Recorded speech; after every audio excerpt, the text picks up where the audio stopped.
Welcome to the Grand Theft World podcast, hosted and sponsored by GrandTheftWorld.com. We're going to be here tonight for episode 91 on July 31st, 2022. For the next 6 or 7 hours, we're going to be discerning what's happened in the past week. We're going to be condensing that news, going into some deep dives to give you a better look at what's going on. There's some longer clips that I've done. I've taken one for the team and watched some of these longer clips to help introduce why you might want to dig into a little scheduled time, check these things out on your own. So this is like the Reader's Digest version for the weekly news, and it's in video format. You don't even have to flip through the pages in the bathroom like in the olden days. If you're not near 50, you don't get that joke. But back in the day, that used to be the go-to magazine for people during the day. Now, tonight, we're not going to be giving you the Reader's Digest summary of anything so much as breaking open the events of the week. Let's go to news stories like the Bank of America memo that surfaced. I mean, it happened a couple months ago, but now the public knows that Bank of America was looking for things to go down. They wanted it to get worse. They wanted labor and work situations, people's ability to put food on the table. They want that to get worse because they get better deals in the market when that happens. See, there's also a video floating around this week called Never Forget. It's been a while since we had the coronavirus pandemic. This is a little hindsight video, Never Forget. There's a couple pieces this week about the ongoing Great Reset. And this is a sample that's going to come to you from Saudi Arabia. This is one of the richest individuals in the world, Saudi prince or sheiks, of that variety.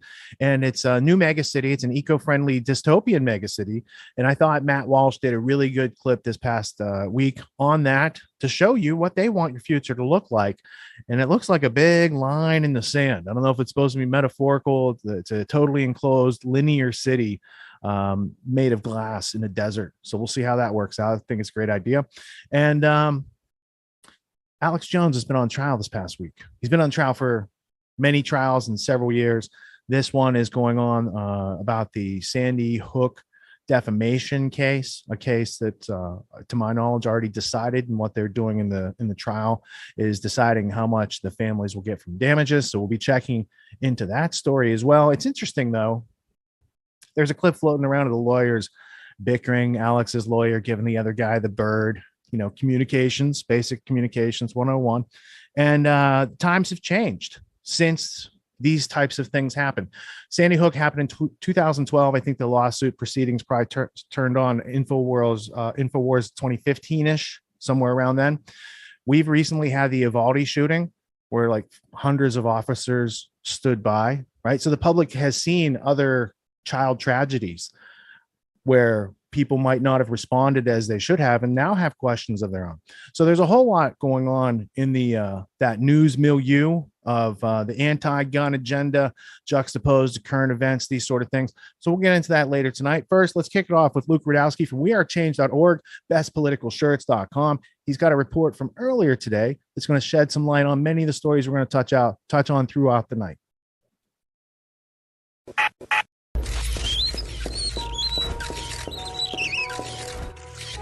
America is a nation that can be defined in a single word. I was going to put him,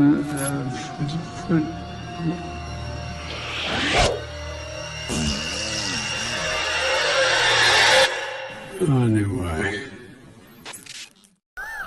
Creepy, but true, and I have to say Biden's old age, I think, is the perfect cover to push through all the policies that many special interests wouldn't even dare of a couple years ago. Welcome back, beautiful and amazing human beings. This is Luke Rudowski here of wearechange.org, and we got a lot of absolutely crazy news to get into today, as there is a plethora of absolutely Orwellian double-speak happening inside of the White House right now, as there are some major policy shifts and decisions being made that are absolutely bonkers and disgusting. There's a new Bank of America memo that you won't believe actually came out. That, of course, is going to lead to more civil unrest, which is already gripping major portions of the world and expected to get a lot crazier from here. We're going to be talking about that, plus all the latest international geopolitical news, hopefully, if we have time, all on this independent media broadcast. But before we do, The clip that we played in the beginning of this broadcast is by @TitusTunes, and the creepy video that definitely highlights this perfectly represented brain fart of a situation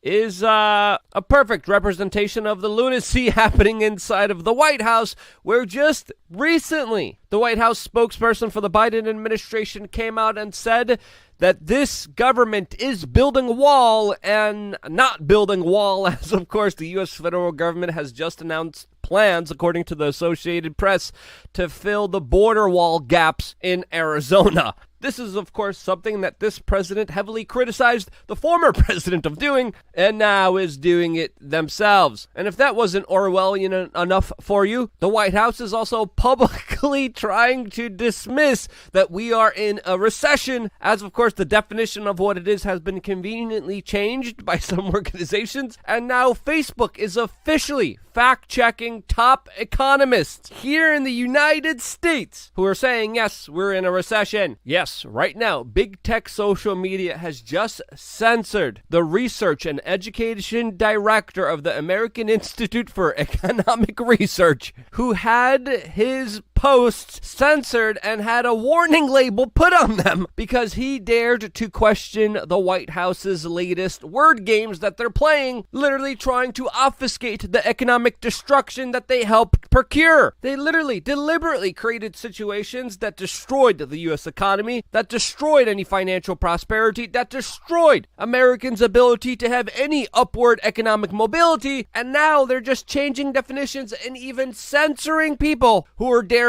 to call it out. And this kind of economic suffering that we're dealing with is directly because of failed government policies, especially at the U.S. Federal Reserve, as even major banking institutions like Bank of America, according to The Intercept, were passing around memos that said, quote, "We hope conditions for American workers will continue to get worse." This from a mid-year review memo from the head of the Global Economic Research for Bank of America, and specifically their investment arm, as they openly hope that American workers lose leverage in the labor market, which, quote, "should help push up the unemployment rate." This as, of course, American jobs are being destroyed and ruined and wages decreased, especially with the open border policies that now this administration is even combating. This as the average American worker has been absolutely screwed over as the cost of living has been going up, inflation has been ruining wages, and in places like New York City, even boxes of Spam are being put in theft-proof cases, as of course Democratic policies there have incentivized crime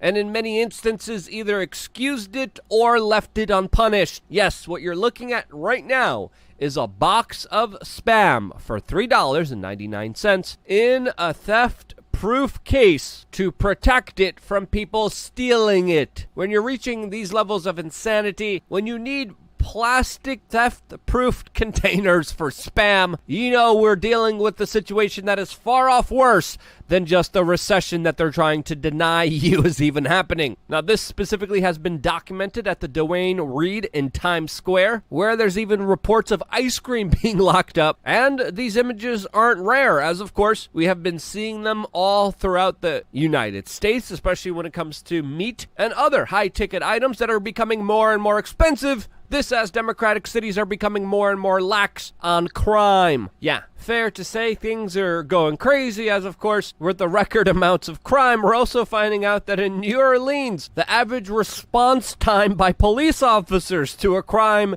is 2 hours and a half. 2.5 hours to respond to your calls in New Orleans. This, of course, as the most amount of crime, the most amount of violence is surging in places where the government has disarmed their citizens, doesn't allow self-defense. This as the Biden administration is trying to make these policies federal, as the U.S. House of Representatives just passed a ban on the most popular self-defense tool in the United States. Now, this, of course, is most likely going to fail in the Senate, but this administration's plans on disarming you is not. This, as of course, criminals will always find a way to have a weapon, as of course, criminals don't follow the laws anyway. As of course, there's a lot of laws in New York City that, of course, don't work, that criminals just don't follow, as crime has gotten so bad there that according to some economic experts and from a very interesting article from Bloomberg, it is crime that is derailing the New York City economy. This as New York City has also just announced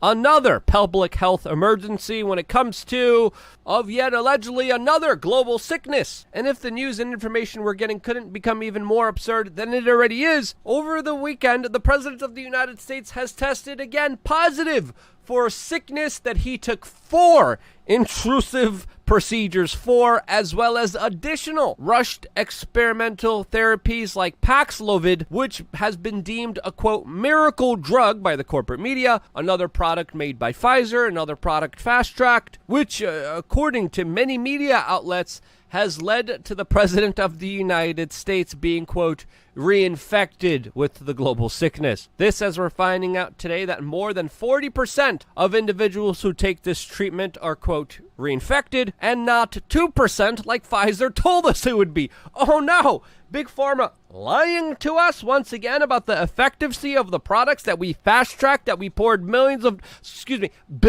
dollars into, that we give them no liability from, that we allow them to run as an experiment on the general public. This as we're finding out today that this new miracle drug actually suppresses your immune system to the point where your body can't fight off new infections. This says, of course, the President of the United States was mocking the previous president about his bout with this sickness, saying that he recovered and was better a lot faster than, of course, the previous president of the United States, and now he just tested positive again. This, again, after taking 4 procedures, which he himself, along with the, quote, medical experts, along with the corporate media, along with the authoritative sources, told us that if we just took, we would have not gotten infected. They said this a year ago, and Biden took 4 of these procedures, and he's getting it more than once. This as, of course, he was forced back into isolation after doing a lot of public events, surrounding himself around a lot of CEOs and business leaders. This as there's some bombshell new studies and information we're getting about the lockdowns, the restrictions, the mandates, highlighting how the official version of events, the story that we were told, was absolutely a lie. I think U.S. Congressman Thomas Macy definitely surmises what we've been through, and to call this tyranny would be an understatement in my own personal opinion.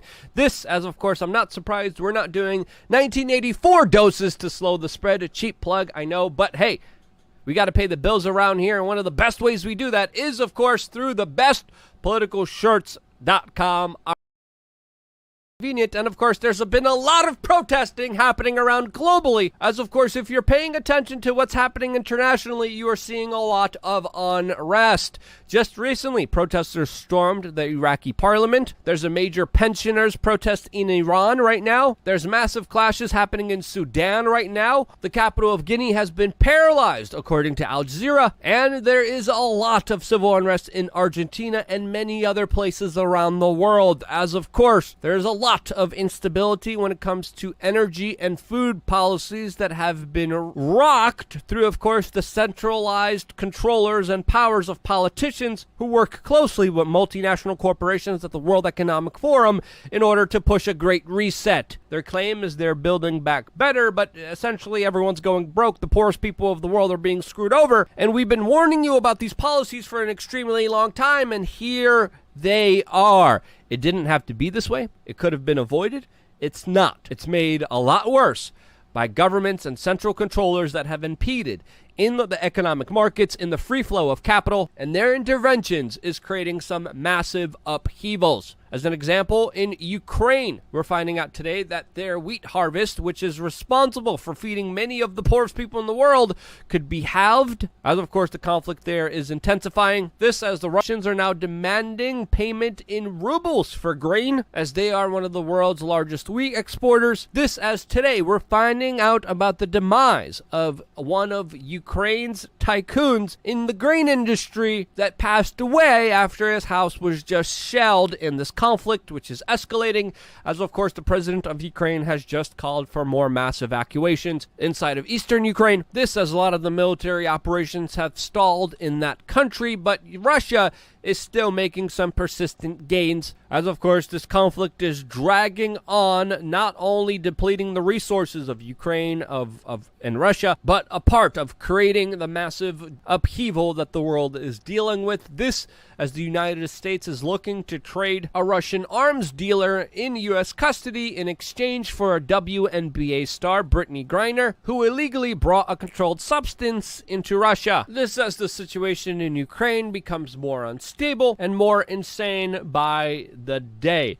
To me, a lot of this is absolutely ridiculous. It has been brewing since 2014. It has escalated to this insane situation where the United Nations is literally trying to keep in place nuclear weapons treaties. Now, I definitely don't trust the United Nations. I definitely don't trust any government, any politicians who, of course, has an invested interest in their own personal gain, success, and glory. I have this crazy idea that decentralization would be a lot better than the centralization that has led us to this specific chaos that we're dealing with. When you don't have governments impeding in business, business usually thrives, and with business thriving, people thrive, as of course, historically, one of the best progressions humanity has made. The most poorest people have been uplifted, and the most amount of people are usually helped when the government stands away and doesn't interfere in our lives. Having a government, having a mafia intervene and take a cut doesn't help anyone, and has led to this insane situation that we're dealing with, which is creating massive chaos and unrest. This is just my own personal perspective and opinion. If you think I'm wrong, let me know why down in the comment section below. I always respond positively to debate and people challenging my ideas. This is why we're here. This is why we should be having more conversations. And sadly, those conversations are being tightly controlled with echo chambers by big tech social media. So you can help fight that by sharing this video with your friends and family members, someone who disagrees, someone who you think might see this video and at least entertain some different kind of ideas. Send them this video right now. And because you do, I'm still able to be here. And the t-shirts on the bestpoliticalshirts.com. Seriously, one of the best. I'm more of a t-shirt salesman than I am a YouTuber now, and that's not a bad thing. I think that's a great thing. I wouldn't be here if it wasn't for you buying the shirts and sharing these videos, and this is why I love you guys. Stay tuned for a lot more here on wearechange.org. He does love to sell shirts. All right, so there's a lot to take in this past week, right? You got this the Bank of America memo, where it's actually in the banking class's best interest to see things crash, because there's a saying in international finance, and it's when there's blood in the street, I buy. It's a quote attributed to Lord Rothschild.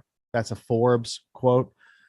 But when you look into where did Forbes get that quote, it has an interesting background. It was used over many generations. And the gist is that when things go bad in the market, rich people were out there buying things for pennies on the dollar. You don't think rich people were buying up real estate as everyone moves out of New York City in a panic? They're going to buy a block. Now, like what type of people, right? Eric Schmidt from Google, maybe some Jeff Bezos territory was acquired during that time, right? They're going to reshape the future in their image, which goes back to, how are they doing this? Are they doing this by saying, hey, everybody, we have a plan for your future. Here it is. Would like you to be informed, have consent, and go ahead and do this. No, they're kind of doing it on the side. They don't have informed consent of people. They're hoping you don't notice as they're unfolding it. But right before we went live on this broadcast, Joshua Hale was showing me a video that surfaced this earlier this week. It's called Never Forget. It's a short video, but a young woman took to Instagram or TikTok or one of these places where you upload the vertical videos. And she had a lot to say on patterns of not being given informed consent at a time when people were making serious medical decisions. And if we have that ready, let's go ahead and roll it. Yes, we do. 1 second. Never forget what they want you to forget, because already they're starting to backtrack. Already they're starting to say, I never said things that they clearly did say. Fauci is out there saying, I never said we should be locked down. Never forget that he did say we should be locked down. Never forget that he did say that you and your children should muzzle yourselves with something that clearly never worked. Never forget that they never let us listen to opposing doctor views, listen to opposing science views. Never forget that they blocked, censored, and deleted us for speaking out against this. Never forget that they created this. And never forget that the thing that they created, when it was making your loved one sick, when it was making your loved one die, and you suggested hydroxychloroquine, and you suggested ivermectin, they laughed at you, they mocked you, they ridiculed you, and they prevented them from using it. Never forget that they said this was the solution. This was going to give herd immunity. This was going to solve the entire problem. And now what are they saying? We knew it wasn't going to work. Never forget that you lost your job for refusing to take something that they knew wasn't going to work. Never forget, even worse, you took something that they knew wasn't going to work just to keep your job. And at best, you're going to get the thing that it was supposed to prevent. At worst, you're going to get serious side effects. Oh, Sam, nothing's going to happen. Nothing's going to happen to these people. Yes, nothing will happen to these people if we continue to keep our head in the sand, if we allow them to distract us and allow them to make us forget. If we stay silent and we don't speak up, then yes, this will go down as another 9/11. This will go down as another weapons of mass destruction. This will go down as another, oops, I prescribed too many opioids. Wake up. Well, the next step of our waking up process for this week, let's go to Christy Lee with her week in media malfeasance. And let's see what else we can glean before we start getting into deep dives and rare artifacts of they, them, those who can easily be named, who like to do these things to us. That doesn't sound like a recession to me. Thank you very much. President Biden and his administration continue the war on words. Recession has been defined as a decline in GDP in 2 successive quarters for decades. Now that we've officially seen a tumble for the second consecutive quarter, we're in a recession, right? I don't like that word. As Bloomberg points out, Biden team's take on technical recession, it's not real. Here's National Economic Council Director Brian Deese. 2 negative quarters of GDP growth is not the technical definition of recession. It's not the definition that economists have traditionally relied on. But it appears Deese is arguing with himself.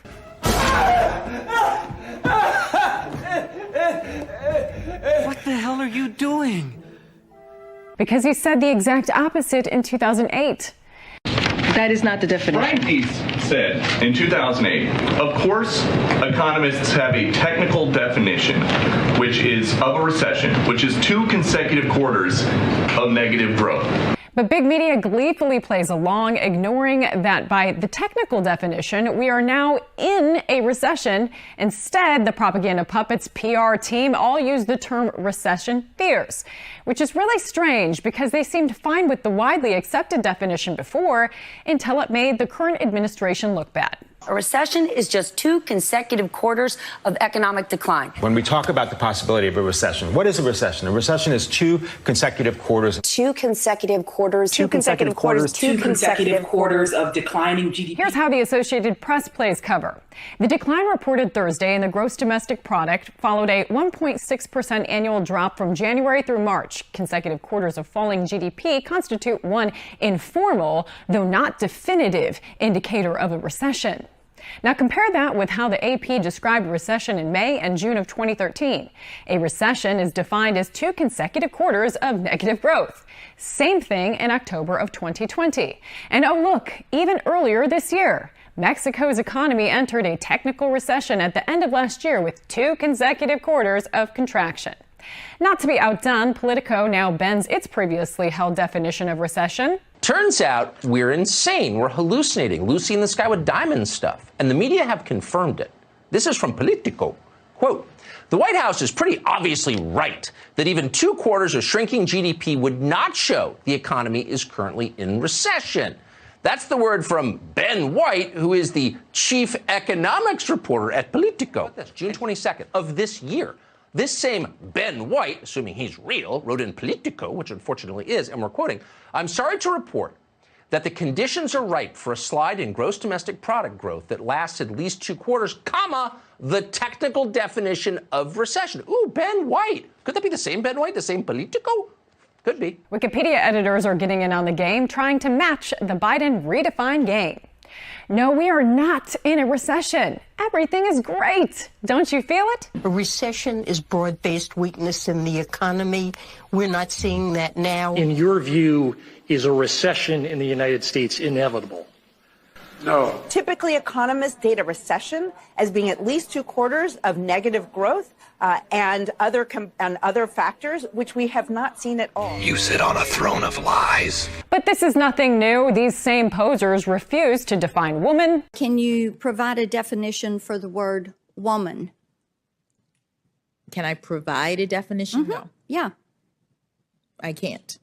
They changed the definition of female, changed the definition of vaccine, and they see how well denying inflation went, going from temporary to transitory until finally...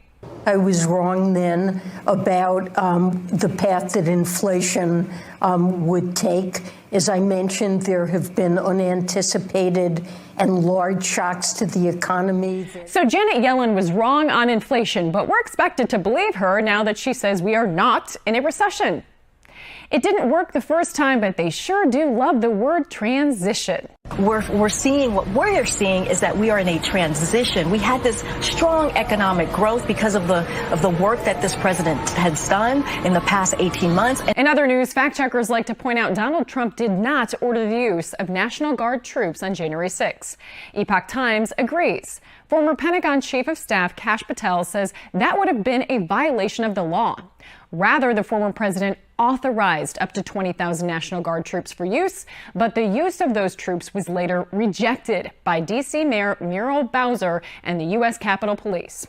So the D.C. mayor didn't want National Guard for January 6th, but she does want the National Guard activated to deal with a flood of illegal immigrants in the city. So she's fine with the flooding of the borders, just not in her backyard. So what Republicans are doing, the way that they're meddling in the process and using migrants as a political pawn is just wrong. So the White House's preference would be for small towns in Texas and Arizona to have to take care of these migrants rather than a large metropolitan city. That is city not what like I said. Washington, D.C. That is not what I said. That is what you said. You said not. you think that I people said are that using there is. migrants. Yeah, they are. They're sending migrants to big cities on purpose, using them as a political ploy. So if they don't go to big cities, where should they There's go? There's a process. I just laid it out. There's a process, and they come to a big city, and now the mayor says she needs the National Guard. Bringing you what's ignored, sensationalized, misleading, or just plain false, I'm Christy Lee. And that's your media malfeasance for the week. Rob and Miss. It's like the spokeswoman said, there's a process. It's how it gets done. You know, it's interesting, though. They didn't need to change the definition of recession until we were in a recession, right? It looks really shady when they do that. They do the same thing with pandemic, definition of a case. What is, you know, a whole slew of words being redefined recently. I'm not sure. Like, Tony, as logic goes, like the law of identification and our ability to compare and contrast and reason, right? Isn't it dangerous to a society if you go changing those things around? If I say fire is cold and you touch it because you think cold is all right, because it used to be, you know, but now it means the opposite. Like, it's very confusing to people. Yeah, why is that? What would be the purpose of continually redefining key terms? It would seem really hard to get through a day in life like that. Regardless of where one falls on the metaphysical spectrum of what something is, things have natures. Things have like repeatable patterns, cause and effect.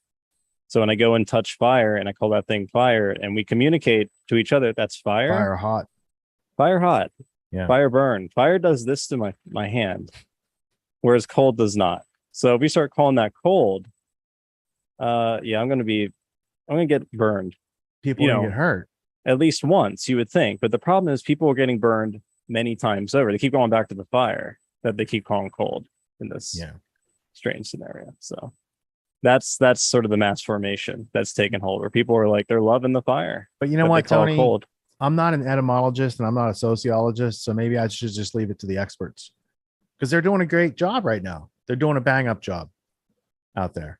Well, you know, luckily experts have this tool, Rich. It's called science. And let me tell you, it does. I mean, it it replaced God, it replaced religion, it replaced metaphysics, it replaced anything of any greater value or worth. Yeah. It has redefined the way in which society and the world will be shaped. So you don't have to I got worry. even bigger news for you. Don't If even you worry, just bro. ignore all the data and the facts that exist in the world, and you just go to Google Scholar and look through their filter at what exists, it greatly simplifies everything down for you. So, like, Good. Yeah, these things we see going on: the food shortage, the fuel prices, the economic crisis, recession into depression at some point. That'll all go away because they're changing definitions of words. So it's all gonna be fine. All right, so controlling another words is person who's controlling gonna the be- mind. That's the another- reason why you change the definition, because like controlling words is controlling people's reality. And so if you keep changing people's definition, they start getting confused. It's a way to gaslight them. It's a And they way give to up. essentially disconnect them from reality. If words are supposed to be our relationship to our concepts of that which we experience in reality, if they confuse that, then all of a sudden you have a disconnection between what you experience, and it creates cognitive dissonance, which then creates sort of the mass formation type of so the recession situation in which we find gaslighting ourselves. could have a purpose, and it's why they're denying it, right? That Certainly gaslighting could. effect is it. Absolutely. It's really not unlike being in the middle of the Ukraine war and doing a shoot with Vogue with your wife to show off fashion, because that's what you do in a war zone. Let's go to this story with That is what you do in a war zone. the comedian in his garage. We like to keep it serious here. So let's go to the comedian in the garage who's got more facts than most of the 3 and You got 4 to remember, letter Rich, networks. he's a hero. That's why Vogue had to do this. Zelensky's a hero. Oh, Zelensky's a hero, of course. I'm in High favor of the heels popular thing, so and black leather and all. there you go.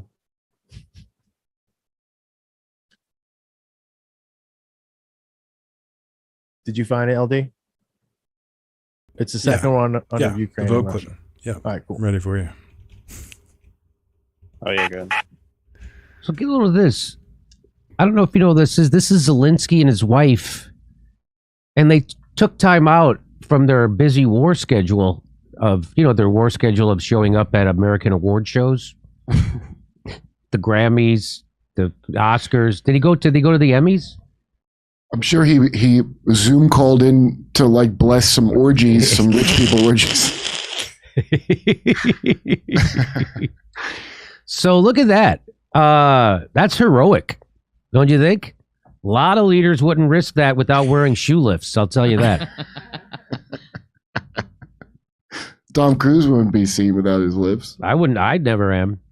Look at this little guy. Boy, he's not the tallest guy in the world. Look at that.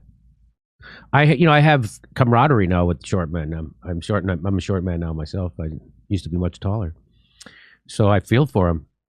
I think Kevin Hart could play him better than Ben Stiller now. Why wouldn't he? You ever see Bono? That's why Bono wears those giant boots all the time. He gets like 4 inches. Oh. Yes. Bono's not. He's also challenged heightly. Is that why his album is mandatory with my phone? Because he was short? So there they are. This is them. Oh, action shot. Casual. Oh, that's a famous photographer. Look. Wow. It looks like a perfume commercial. Doesn't it? I think. Right. He looks like a hot little pierogi, if you ask me. Come on. Come on. Okay. So a complete loss of sovereignty, a poor country, currency devaluation, a third of agricultural land sold to U.S. corporations. The last grain is exported. What is Zelensky doing? A photo shoot for his wife for glamorous Vogue. I thought after it said the last grain is exported, Zelensky, the fragrance for men. Caitlin Johnstone, she says the phoniest, most PR-intensive war of all time. Now I know what you're thinking. How is Zelensky making time for a Vogue photo shoot amidst his busy schedule of PR appearances for other major Western institutions? Now I think Zelensky might play Ben Stiller in a movie. Oh! I think it might be the old switcheroo. So look at this. Why did we send $54 billion to Ukraine so Zelensky and his wife could pose for Vogue? You're at war and you've got time for a photo shoot. There they are. Boy, I hope him and his wife get a Spotify contract. They seem like a great couple. And you know that's a $700 black t-shirt he's wearing. Yeah. You know that's a $700 black You t-shirt. didn't just go buy some Ricky Gervais polos. That's right. He got some. Annie Leibovitz brouot that $700. Is that the photographer? Is Annie Leibovitz or no?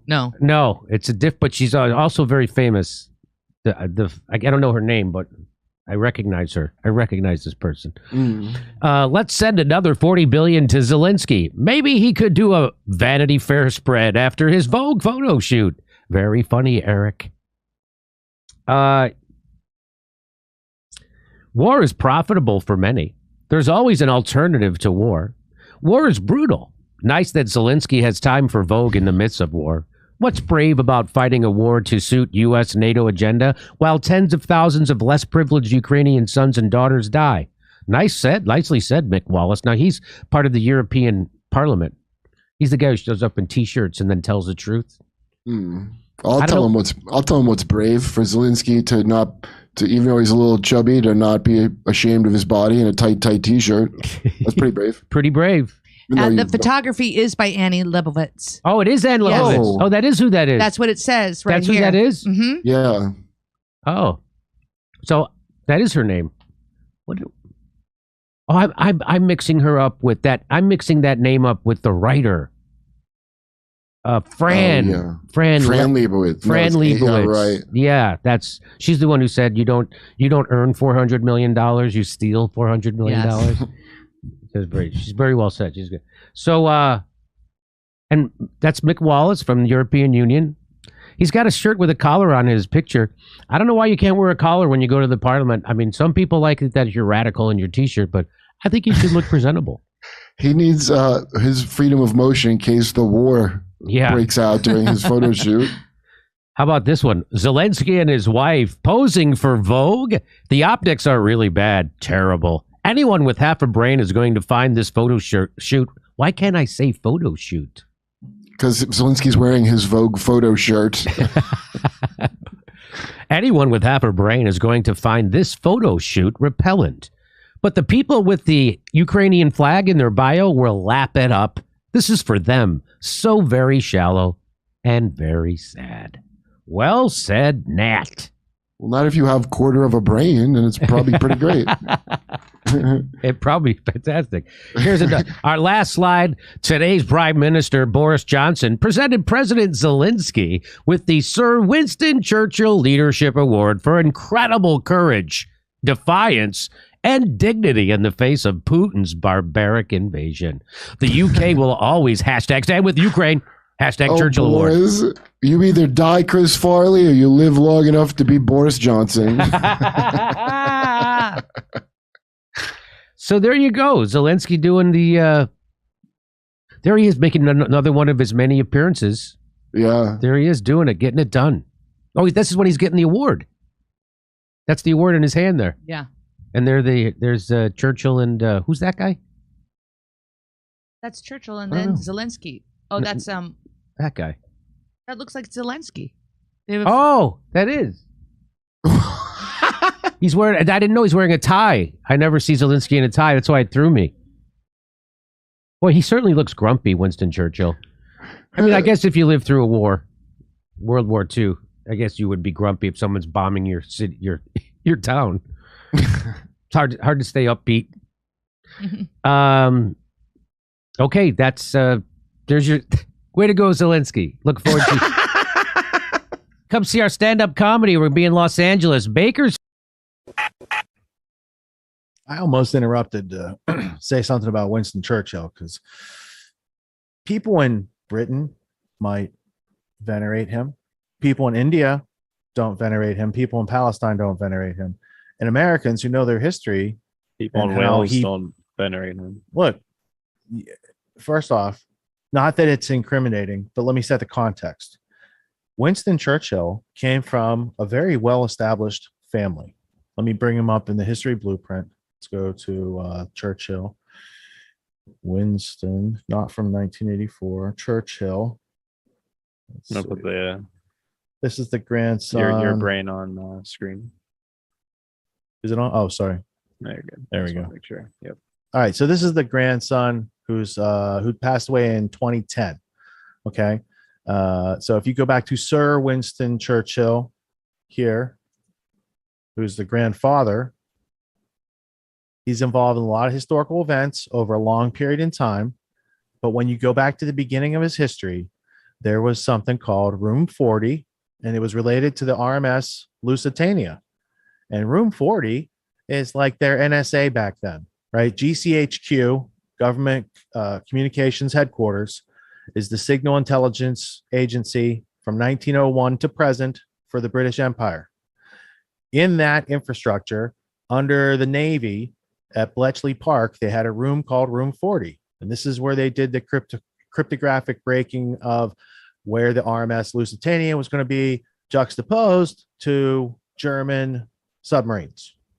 And when you put this together with Colonel House's letters, Lord Grey's letters about meeting with the king and predetermining that if the Lusitania was sunk by Germany, that America would soon thereafter enter the war.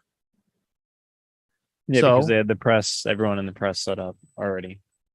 with what Winston needed to be done. Churchill was part of that, and then he had a rise to fame after that. And by the time they get to their second war that they start to reshape the world, another great reset, right? Because World War I for America has has something to do with Lusitania. And from World War I, they took over and did the British mandate over Palestine, and then they get to World War II. Now, pretty sure he referred to the Palestinians as the quote was, "A dog has no more right to lay in a manger," and he compared them to animals, right? So there are a lot of valid criticisms of Winston Churchill, but my criticism would be he was instrumental in getting America into two wars that America didn't need to be in, and a lot of Americans and other people from around the world died because of that. So anyway, there's a good book. You can check out Room 40. Lusitania Yeah, declassified documents. If you wanted to read the U-20 position decrypted in real time for RMS Lusitania as monitored by Room 40, or if you want to learn more about it, go to the World War I Conspiracy by James Corbett. He talks about all these subjects. I believe in that. It's no longer available on YouTube, you can see, but it is out there on his site and many other fine video purveyors of documentaries. That's the gist. Yeah, Winston Churchill was definitely not. Now back to beloved by Zelensky. many, so. Jimmy said he didn't recognize him because he had a tie on. I didn't recognize him because he didn't have his heels on. Because he has that video where he's dancing on stage. In the Oh, heels. and I don't know. I'm holding back. Tony's like, he's like, I deleted it from my brain, bro. Don't make me take that out of my recycle bin. All right. Other Strange stories performance. in the He's, Ukraine and he's Russia quite talented. section that we need to cover, because there's lots of areas to cover tonight.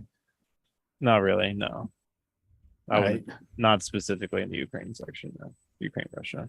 All right, so we already took care of the first clip in the vaccines, lockdowns, therapeutics section. That was the Never Forget, and that was Samantha Marika. That was a short clip, 1 minute, 19 seconds. And now let's go to the second one. Politicians saying if you won't get COVID if you're vaxxed, which is something that a lot of people had heard over the years. You won't get COVID if you get the experimental, non-informed consent gene therapy. Put in any brand, they'll take it. Maybe not. But so I guess the point is what they say changes over time and truth stays the same through time. So if what they're saying if what they're saying is changing through time and it's not actually reflected by the evidence and the facts, then there might be a problem there. There might be an incongruency. There might be some contradictions. There might be some yet to be bridged communication gaps that very much probably need to be bridged sooner than later before they try to create a civil war in this country. And they've been drumming up to it. I don't think we should give them the satisfaction. I think we should learn to talk to each other and bridge the gap with knowledge, experience, skills, experimentation. Let's figure it out. Let's do it real time. Let's do it in reality, not imagine. Actual science. Yeah. Yeah, actual science. things that can be measured. We could talk about those. We have common interests, common five senses allow us to have common interests. That's right. We could, yeah. It's like when we look up documents, we can all look those up at home. I don't have a magic internet browser, or Tony doesn't have a magic internet browser. We have access to pretty much the same internet, depending on what browser we all have using. reason. We have the ability to analyze and come to our own conclusions about what we understand about those documents. So, yeah. All right. So let's go to this hilarious mashup from Jimmy Dore. It was pretty funny. That's the title of it. I haven't seen it yet. That's Jimmy coming on the heels of Zelensky. Oh, sorry. Oh, geez. Well played. That's triple. So this story is very close to my heart because it exonerates me, and so they've been lying about COVID. They've been lying about the vaccines. They've been lying about herd immunity. They've been lying about natural immunity. They've been lying about mass. For context of people watching now or in the future, Jimmy Dore took the vaccine. He claims that he was injured by the vaccine, and now he is a skeptic of such concoctions, and he speaks with great parrhesia. So I just wanted to say he's not someone who didn't experiment. He went to the shop and got the thing. He didn't like what it did to him. So let's go back to Jimmy Dore. Masks. They've been lying about children. They've been lying about everything. Every goddamn thing. Who would have thunk that Big Pharma and the government would lie to us? For profit. I am flummoxed. I am beside myself with slack-jawedness. Is that slack-jawed? Is that what that is? Yeah, I think so. And so they always say about so my big thing was when they came out with mandates, I was here to inform people why mandates were a bad idea. And so I stuck my chin out, and people started calling me anti-vax. I was saying there's the other ideas. First of all, what they're saying about the vax is a lie, because this is a lie. You're okay. You're not going to get COVID if you have these vaccinations. So that's a lie. And this guy put this together. I think, what's his name? Milk Bar TV. Mm-hmm. So this is very funny. So he shows people saying things like that, and then they show him getting COVID. So let's watch it and laugh, and let's have fun. You're okay. You're not going to get COVID if you have these vaccinations. Hey, folks, guess you heard. This morning I tested positive for COVID. When people are vaccinated, they can feel safe that they are not going to get infected. Dr. Fauci says he has COVID again. Oh! If you've done the right thing and gotten vaccinated, you deserve the freedom to be safe from COVID-19. And this morning, I learned I tested positive for COVID-19 as well. Until all of us are part of widespread vaccine programs, no one is safe. New Zealand Prime Minister Jacinda Ardern has tested positive for COVID-19. If you are vaccinated, you are protected. They are effective. Vice President Kamala Harris has announced that she's tested positive for COVID-19. With 3 doses that you'll be prevented not just from serious illness, but from getting this virus, this Omicron variant, and therefore giving it to others. Victorian Premier Daniel Andrews is in quarantine for 7 days after testing positive to COVID. So I'm fully vaccinated. It gives me some comfort. The fact that that's there, not for myself so much, but the people I'm coming into contact with. Anthony Albanese has just tested positive for coronavirus. Having received 2 doses of AstraZeneca, it's a very effective vaccine, protection from symptomatic illness and therefore risk of transmission to others. It is great that companies have developed safe and effective vaccines. No. But we can't seem to make them quickly and safe and effective. Well, I think the point of this video mashup is to speak to their level of effectiveness. So I knew this. So that's why I was against mandates, because I had on the guy who invented the mRNA vaccine technology on my show. And he told me that there's no way we can vaccinate our way out of this pandemic.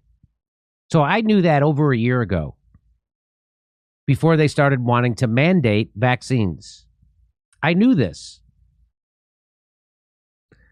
And why? Because it's a leaky vaccine. What does that mean? What's a leaky vaccine? That means that it doesn't stop you from contracting the virus. It doesn't stop you from spreading it.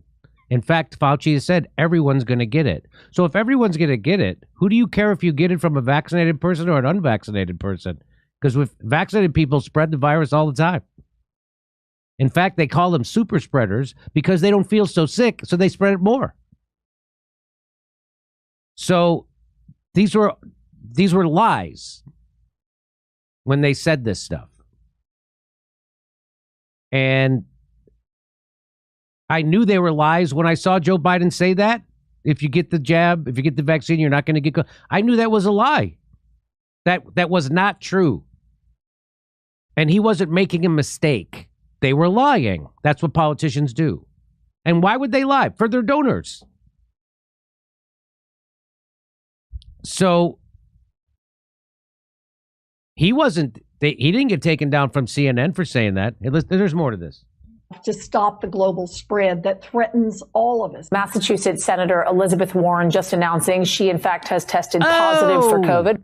With the ongoing circulation of the COVID virus in our communities. If you're eligible, as of today, to get your third dose, please do so. Like so many other Victorians and Australians, those dreaded double lines came up. So if we put a clamp on COVID-19 and prevent it from spreading from anyone, even if they have minimal symptoms. Prime Minister Justin Trudeau just tweeting out that he has tested positive for COVID. This would be the second time the Prime Minister has tested positive. You're not going to get COVID if you have these vaccinations.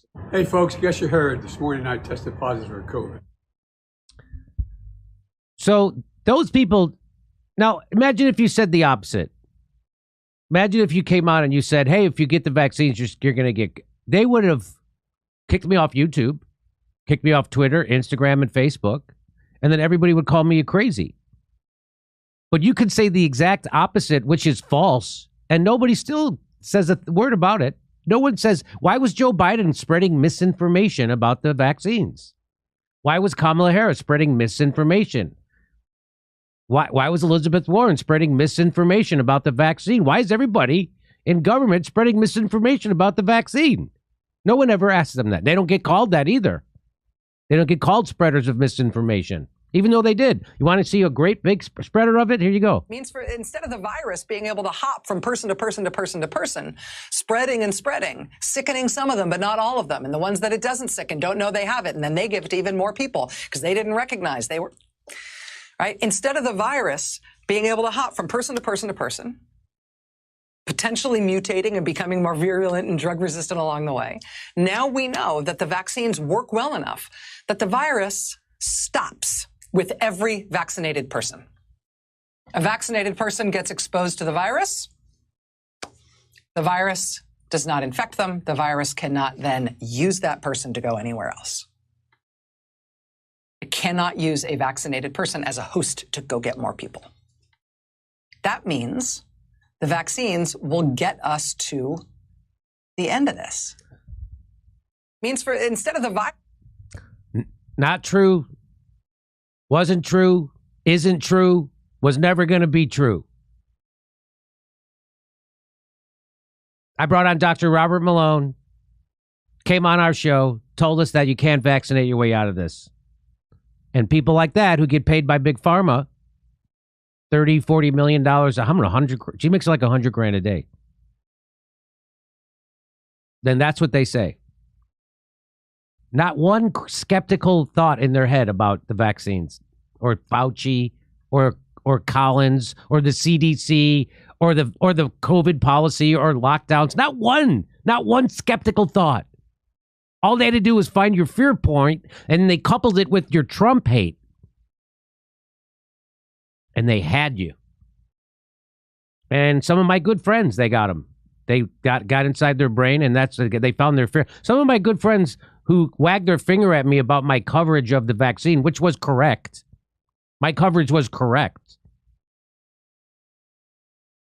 They tried to argue to me that the vaccine would stop it, and that we could get out of this pandemic if everyone just got vaccinated. That wasn't the case. Everyone's vaccinated, and everyone got Omicron. Everyone got COVID. Fauci got it twice. So how effective is a vaccine? You have to, it loses any protection in a couple of months or sometimes less. What effective? And now we have Bill Gates saying, Bill Gates said that, well, we didn't know a lot about the virus. We didn't know that, well, it had a very low fatality rate and it mostly affected only elderly people, kind of like the flu, but different. That's a quote from Bill Gates. You know, the hospitalization rate for COVID was 0.89%. Under 1% hospitalization rate. And the people who were hospitalized were obese. 77% of the people hospitalized were obese or overweight. And the average age of death from COVID was over the age of life expectancy. But man, they sure didn't know how to scare the shit out of us. And then they gave you propaganda like that made you turn on your neighbor. That's what Rachel Maddow is doing there. She's making you turn on your neighbor. And by the way, I would say half the people who I know personally who haven't been vaccinated, half of them would be lean conservative, half of them would lean Democrat. So this isn't a Trumper thing. As far as my anecdotal evidence can tell you. But anyway, and by the way, I have to choose my words because I'm still afraid. I don't know what I can still say or not. Even though everybody kind of knows that the COVID narrative is now bullshit, people won't admit that they were wrong about it. People will never say it. I have friends who still wear fucking kerchiefs, cloth masks. People lost their jobs. People lost their jobs over this. People lost their jobs. People, worse, I got injured.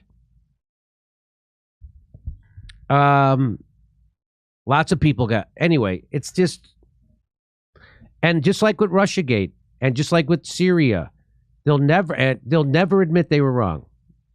They'll never say, hey, you know what? I admit I was wrong. There was nobody more afraid of the COVID virus than me. Nobody. I was crazy. I got an argument with my brother because I felt he wasn't locked down hard enough.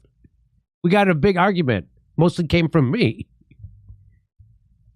Yeah. So I believe me, I know what it's like. And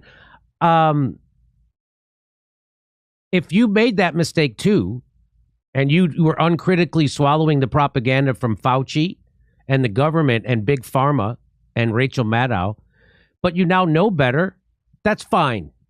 Admit it, say I was wrong, and move on. That's all I need, but that'll never happen, I'm telling you. Those people, I still see them wearing cloth masks. I'm not kidding. You see somebody with a kerchief? That's a virtue signal. That's all that is. Okay. And so now you have the video. So now they always would like to say that, oh no, the vaccine was always just about to keep you out of the hospital and keep you not getting sick, super sick. No, they said it would stop the pandemic. That's what they said. And that's why some people, and my friends, people close to me, who I no longer talk to over this, they believed her and they believed Fauci. And that's why they wanted to force other people to take an experimental medical treatment that has side effects. That's why they wanted to do it, because they believed this and they didn't do their own research. They didn't look into it. They didn't even watch the fucking interview I did with Dr. Robert Malone. My friends who were close to me, who were critical of my coverage of COVID and the vaccines, didn't even watch my interview with Dr. Robert Malone, so they know nothing about it. They would have arguments with me saying that the vaccine does it will stop the spread. It will end the pandemic. That's what they would say, tell me. And I'm like, you guys don't know anything about what you're talking about. It wasn't based on science. And the whole idea of following the science or trust the science, you don't trust science, you question it. You don't have faith in science. It's not a religion. Science becomes science because people are always questioning it. That's how we got Einstein. He didn't go, Ed Newton already thought about this. We're done. And they shame you. So that's always bullshit. When they say, no, the vaccines were always to keep you out. That's not true. And that's why we got to this point. And that's why people lost friendships. That's why people lost jobs. People, they still demand boosters and shit in a lot of theaters. Federal jobs, I believe. They're still doing that. Come see our stand-up. Yeah, there's a lot of contradictory information there. You want to see more contradictory information, you could dip into the Center for Health Security. They're a fun group of people that have a YouTube page. And what you're looking for on their YouTube page is the Event 201 playlist. It's about a 5-hour sampling of their tabletop exercise, which foresaw a novel respiratory coronavirus pandemic in October of 2019. The useful part of that exercise, if there was going to be a useful part, was that they knew ahead of time that PPE, gloves, masks, sanitizer, all this sort of stuff there's going to be a shortage of it. Ventilators, these sort of things, there was going to be a shortage of it. And these thoughtful billionaire type people, it was the Gates Foundation, Johns Hopkins University and Bloomberg School of Medicine, World Economic Forum that sponsored. Oh, there it is. See, you can just go on your YouTube app and find it and watch it for yourself. But these people had this thoughtful exercise of, hey, if this happens, what can we do to make everything better? And ironically, I think they were just incompetent, or they meant well, but it all went worse. Everything kind of went against the people's better interests, and a lot of power was accumulated. Yeah, you know. Did it go again? Did they? I sometimes wonder, like, did they play out the scenario in the way they sort of wanted it to play out? Control of information. Yeah, make sure all they these sort of things. Closing of schools. They had no epidemiologists throughout that entire event, or very few. I don't remember any. No, but they had head of hotels. They had like these weird institutions and industries. Head of Pepsi, corporate. Right. Yeah, that's World more Economic about continuity Forum of business for people. Fortune Right. 500 companies. Yes. Is what I saw, Yes. and like that. If anything, I think they've achieved their goals of what event a 201 was supposed to do. If we put it into context. I got this pesky artifact. I was looking for something else before, during the show over here. I got some artifacts. These are things that were published in the past that are interesting, right? So I stumbled across this, and then Jimmy was talking about, all these contradictions. Let's look, let's take the time machine. Let's go back to the year of 2005. This is the month of October. It's a small publication called National Geographic. Not many people have ever heard of it. They had an article called, let's see what's going on there. The next killer flu. Can we stop it? And hopefully we can, because it would be bad to have like a killer flu shut down the world. So what I did we have Anthony Fauci, Peter Daszak, and Ralph Baric, and I have to we have to have a moment with the Queen for a second here, because before I could get to that, they had to tell me about the color of money.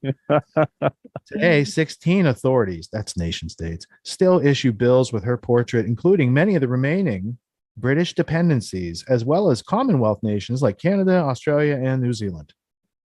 So I'm sure she doesn't have any power or money in the world, because her face is on the money. I don't know. Maybe they did a deal with the banking family back in the day. I don't know, but that's not the point of this. So nothing to see there. Tracking the next killer flu. This is what Bill Gates now currently does, right? He's the flu pandemic prevention. Let's, got a germ. Let's set up a germ team, right? Yeah. This is, they even had a fold out, to make a nice statement there in this National Geographic. National Geographic. Very high quality. Look how dramatic those photos are. They must have a big budget for like a magazine like this. Anyway. But it's only small, of course. Right? Here's a death chart. Magazine no one's ever heard of. Back then, they're comparing the Spanish flu pandemic that started on an American military base in Kansas right around the time World War I kicked off for America. And maybe it had something to do with maybe sending soldiers overseas had something to do with that. Not sure. But what they were saying was the 1918 pandemic today would be like 180 to 360 million people could die. So I was pretty sure that Neil Ferguson had read through this 2005 National Geographic to make his predictions when the pandemic came around. But the points I want to get to is, no one wants to sit and wait for the virus to make the move. So they're going to have to do a little gain of function stuff and bring out new technology. Now, let me give you an example of this. The best shot. Can I get it in the shot? It's ironic because the title is The Best Shot. It's not going to be the best shot. Let's just get it in frame. Let's just go for close is good. Can we get it? Can we get it? Doing it live. Certainly, it's a big format magazine. I'm trying to get it. There we go. Kind of crooked. I'll just do it live, right?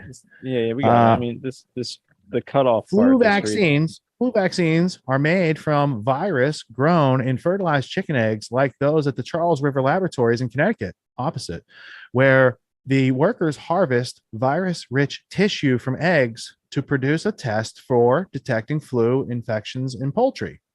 So there's a limitation to growing your flu vaccine in eggs.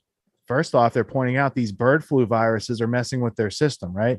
So they're going to need a new process. Now, a new process surprisingly did come along. It's called mRNA technology. It was brought to us by DARPA circa 2013 and licensed to Moderna. And Rick Smith from BARDA has that talk on stage at the Bloomberg thing in October with Fauci, where they're like, if we just had a pandemic to bring worse this system pandemic, in, if only we had they're talking about yeah. fertility coming from eggs, and it's an Well, it's the unreliable Milken process. Institute in 2019. Right, the Milken Institute, not That's Bloomberg. the Milken Thank you Institute. for the fact Yeah. check, Tony. We're doing it live.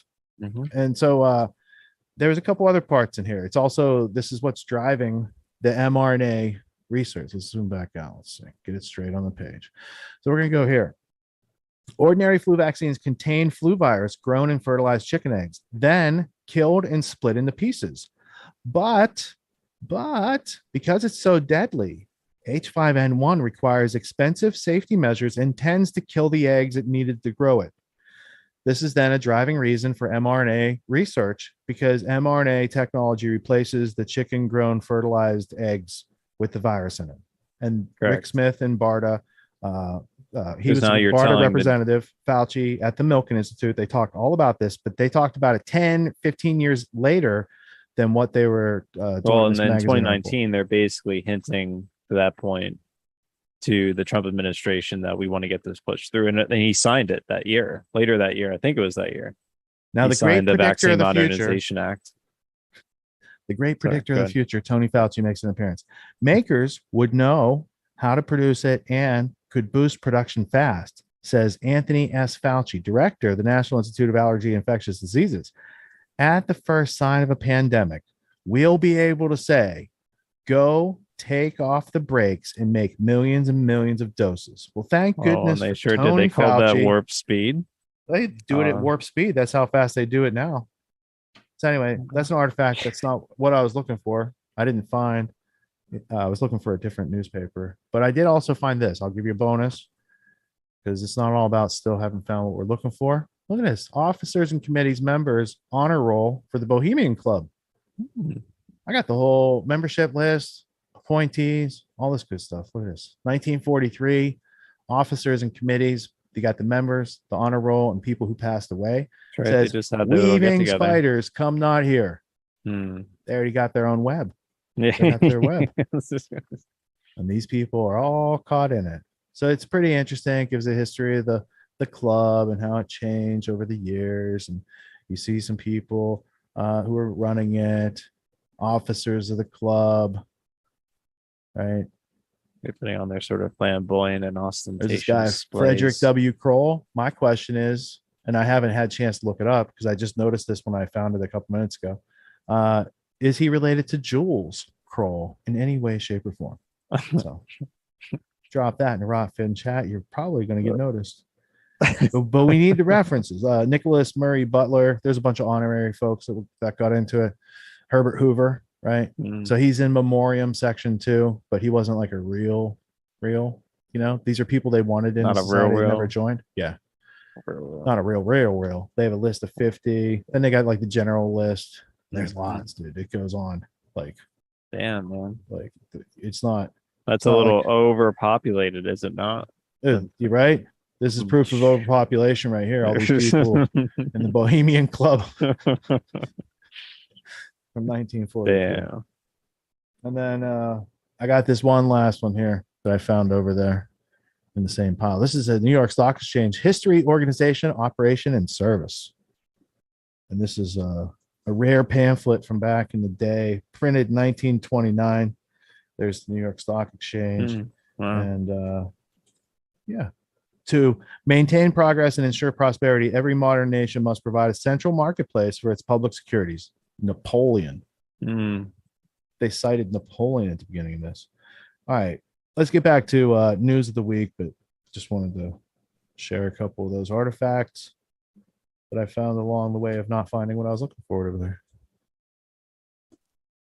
Now we're out of the are we let's see, we're in the vaccine therapeutic section. I want to get that I liked Chris's interview with Matthias Desmet better.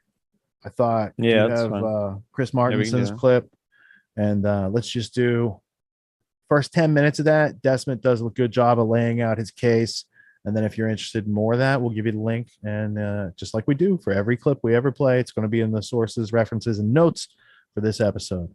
I thought Chris Martinson did a good job talking about with Matthias Desmet, who is from the University of Ghent, which is in Brussels, Belgium, and he had written half of the theory that became known as mass formation psychosis. I think he wrote on the mass formation part, if I'm remembering correctly. Yeah, I believe so. And then there was the other guy who wrote Thompson, maybe his name is Mark Thompson. And McDonald. McDonald, like the farmer. I have his book as well. So I think he talks about like psychosis or mass psychosis or something like that. And it was like, who was it, Robert Malone or McCullough, who combined the two terms together? Yeah, people don't like the Reese's peanut butter cup of like combining the two terms. So I studied the terms separately, and I don't need to like intersect them. I can have peanut butter over here and chocolate over here. I'm fine with that. So it's about reading is fundamental to formulating knowledge. The point is neither intellectual has any issue with one another, from my understanding. Like it's just they both independently arrived at the same conclusion and happened to term it something different. Right. That's it. Many such cases. Newton and Leibniz were working on calculus at the same time as some other folks. All right, let's go to the clip. We'll be right back. This comes from Peak Prosperity's Chris Martinson. That's the end stage of mass formation. This radical intolerance for everything that goes against this absurd theory the masses believe in, and which the cruelties which are committed to everyone, even to the people whom they used to love most before the mass formation started, such as their own children, their sons and daughters. Hello, everyone. Welcome to the program. I am so excited for today's guest. We are talking with one of the foremost leading authorities on something called mass formation as it pertains to COVID-19. This is, of course, Dr. Matthias Desmet. He is a professor of clinical psychology at Ghent University in Belgium. Hey, Matthias, so great to have you back here with us today. Thanks for joining us. Thank you for inviting me again, Dr. Martinson. And this is the book. We're talking about this one right here. If you get it, which you absolutely should, it won't come with all these note marks and everything. Matthias, I marked up this book more than any other book I've read in years, because you were just hitting me with line after line. It's The Psychology of Totalitarianism. What is totalitarianism, very briefly, so we can set the stage, and is this something people need to be concerned about today? Oh, well, yes, totalitarianism. If we are talking about totalitarianism, we are thinking in the first place about communism, Nazism, the Soviet Union, and so on. And that were indeed the first totalitarian systems. So the first totalitarian systems in the first part of the 20th century. Before the 20th century, totalitarianism did not exist. That's important to know. Many people confuse totalitarianism with classical dictatorships, but it's something completely different. A classical dictatorship is very simple. The psychological structure of a classical dictatorship is very simple. It's a group. It's the population that is scared of a small group of people. The dictatorial regime, and therefore the population accepts that this small group of people imposes unilaterally its social contract to society. That's a classical dictatorship. Totalitarian states are something completely different. The psychological basis is completely different. It's much more impressive, the psychological basis, and much more profound. Totalitarian systems are based on the process of mass formation. That means a small group, a kind of group dynamic, which makes that a part of the population fanatically believes in a certain narrative or a certain ideology. And when this group, this mass, is led by a few leaders, they can easily seize control of society, and that's when a new kind of state system emerged, a totalitarian state which does not only control political space and public space, such as a classical dictatorship does, but which also controls private space, because the totalitarian state has a huge secret police at its disposal, namely this part of the population that fanatically believes in the state narrative. So that's a totalitarian state. Hannah Arendt warned us that in 1951 already, that we've seen communist totalitarianism, we've seen fascist totalitarianism, but that the new totalitarianism, the totalitarianism of the future, would be a technocratic totalitarianism. That means a kind of totalitarian state which is led not by gang leaders such as Stalin and Hitler, but by dull bureaucrats and technocrats. And that's what I think around 2017. I had the impression that we were ready for such a new technocratic totalitarianism. And when the Corona crisis started, in my interpretation, we've seen this huge leap forward towards a technocratic system, which is a system which is led by technocratic experts rather than by democratically elected politicians. Well, that was when I started to think about a book on this new technocratic totalitarian system that might emerge now, or that is. All right. Well, it absolutely has so many things to talk about, but I really want to make sure I have my arms around this and the listeners can follow along. The idea behind a totalitarian system as opposed to a dictatorship. Dictatorship's a strong person. They rule with fear. You understand what's happening. But totalitarianism is a structure that people buy into fundamentally, right? And that it's an idea. It's an ideology. And that ideology doesn't have to make sense. It doesn't have to be sensible. Often, isn't that actually a feature of it, that it's kind of, on some level, provably nonsense? That we'll get to this great utopian ideal if we just kill all these people over here, or something like that. Do I have that right? Yes, absolutely. And totalitarianism all starts with this fanatic belief in the population that a certain reshaping of society is needed to save the world from all kinds of dramatic problems, or from all kinds of objects of anxiety. That's how totalitarianism starts.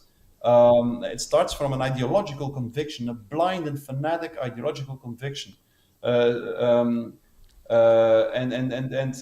so that makes that it is completely different from a classical dictatorship. For instance, in a classical dictatorship, the point of gravity of the system is always situated at the level of the elite.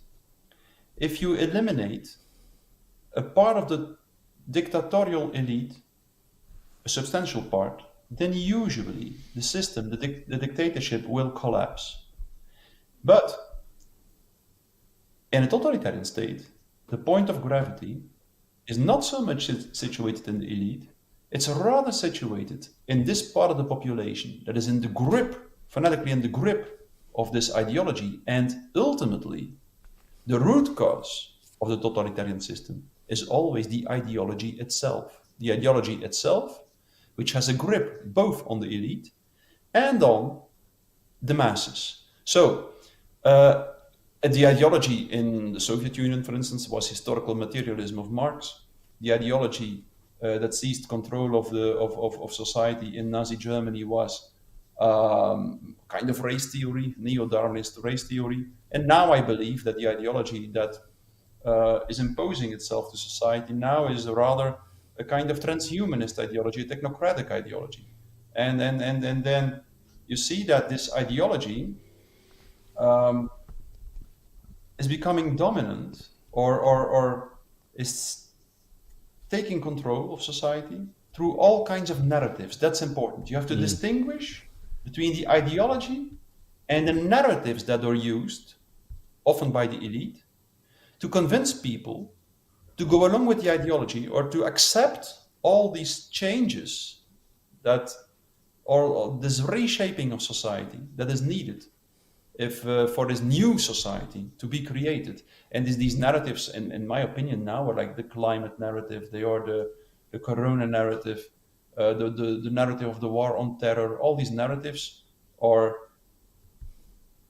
in one way or another, narratives that make people feel as if it is unavoidable that we need more technological control, that we cannot rely on democratic decision-making procedures, but that we need experts to take control of society through technological devices or through technological instruments, or that otherwise we will never be able to successfully deal with all these objects of anxieties, the terrorists, the viruses, the anti-vaxxers, the no matter what, climate change and so on. So that's a little bit the mechanism. You have to distinguish between the ideology and the narratives that are used to convince people that the ideological changes are necessary.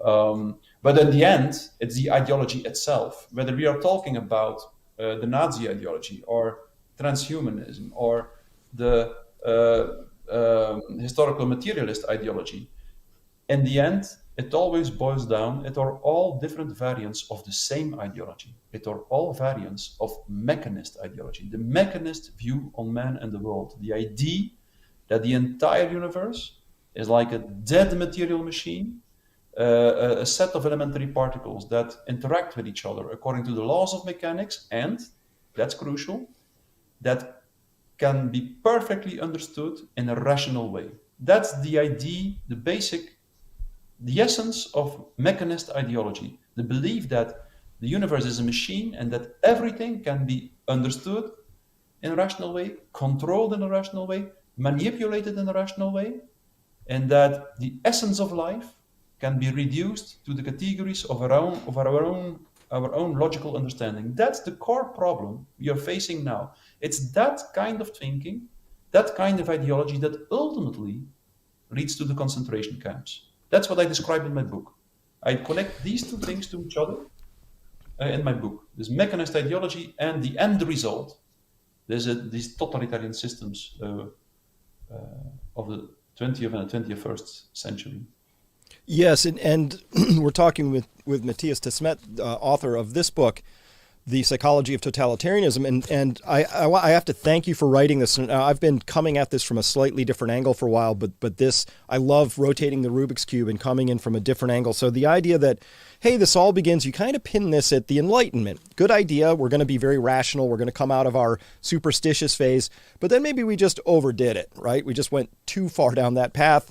And of course, what I love that you connect here, I'm a scientist by training, and I still read lots of science and physics and all this. And what's amazing to me, you study some of the same people, listen to the same scientists, is that good scientists, when they get right to the edge of what the known is, they almost invariably become spiritual in some level, because they go, wow, I rationalized my way all the way down to the heart of this thing, and it's completely irrational. Meaning, you know, it's ineluctable. You can't describe it in words. You can't get your arms around it. The more you try to understand it, the less you can. So you have to come at it with the irrational side of us, which we could also call intuition. So connect those pieces for us. Like, this is, if I'm understanding this book right, not to jump to the conclusion, but there's an evolutionary process here, and that's what's before us right now. Nothing less than sort of maybe the heart of our species is really at a cusp of something here. And if we get it wrong, we go down a place that ends in mass atrocity. Guess what? We've been there before. Probably not a lot more to learn from that, except it sucks. But there's this other path we could take. But first, we have to understand the dimension of the problem. How has Enlightenment led us astray, in your view? Or how is our interpretation of it? Yes.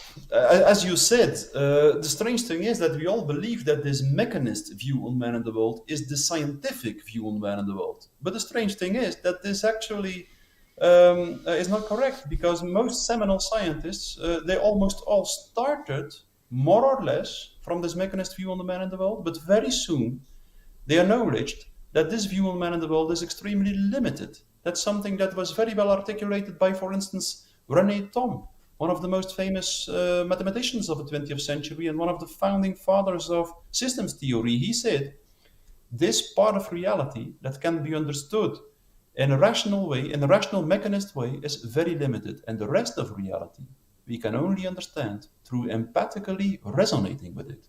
So, he was talking about two different kinds of knowing the world.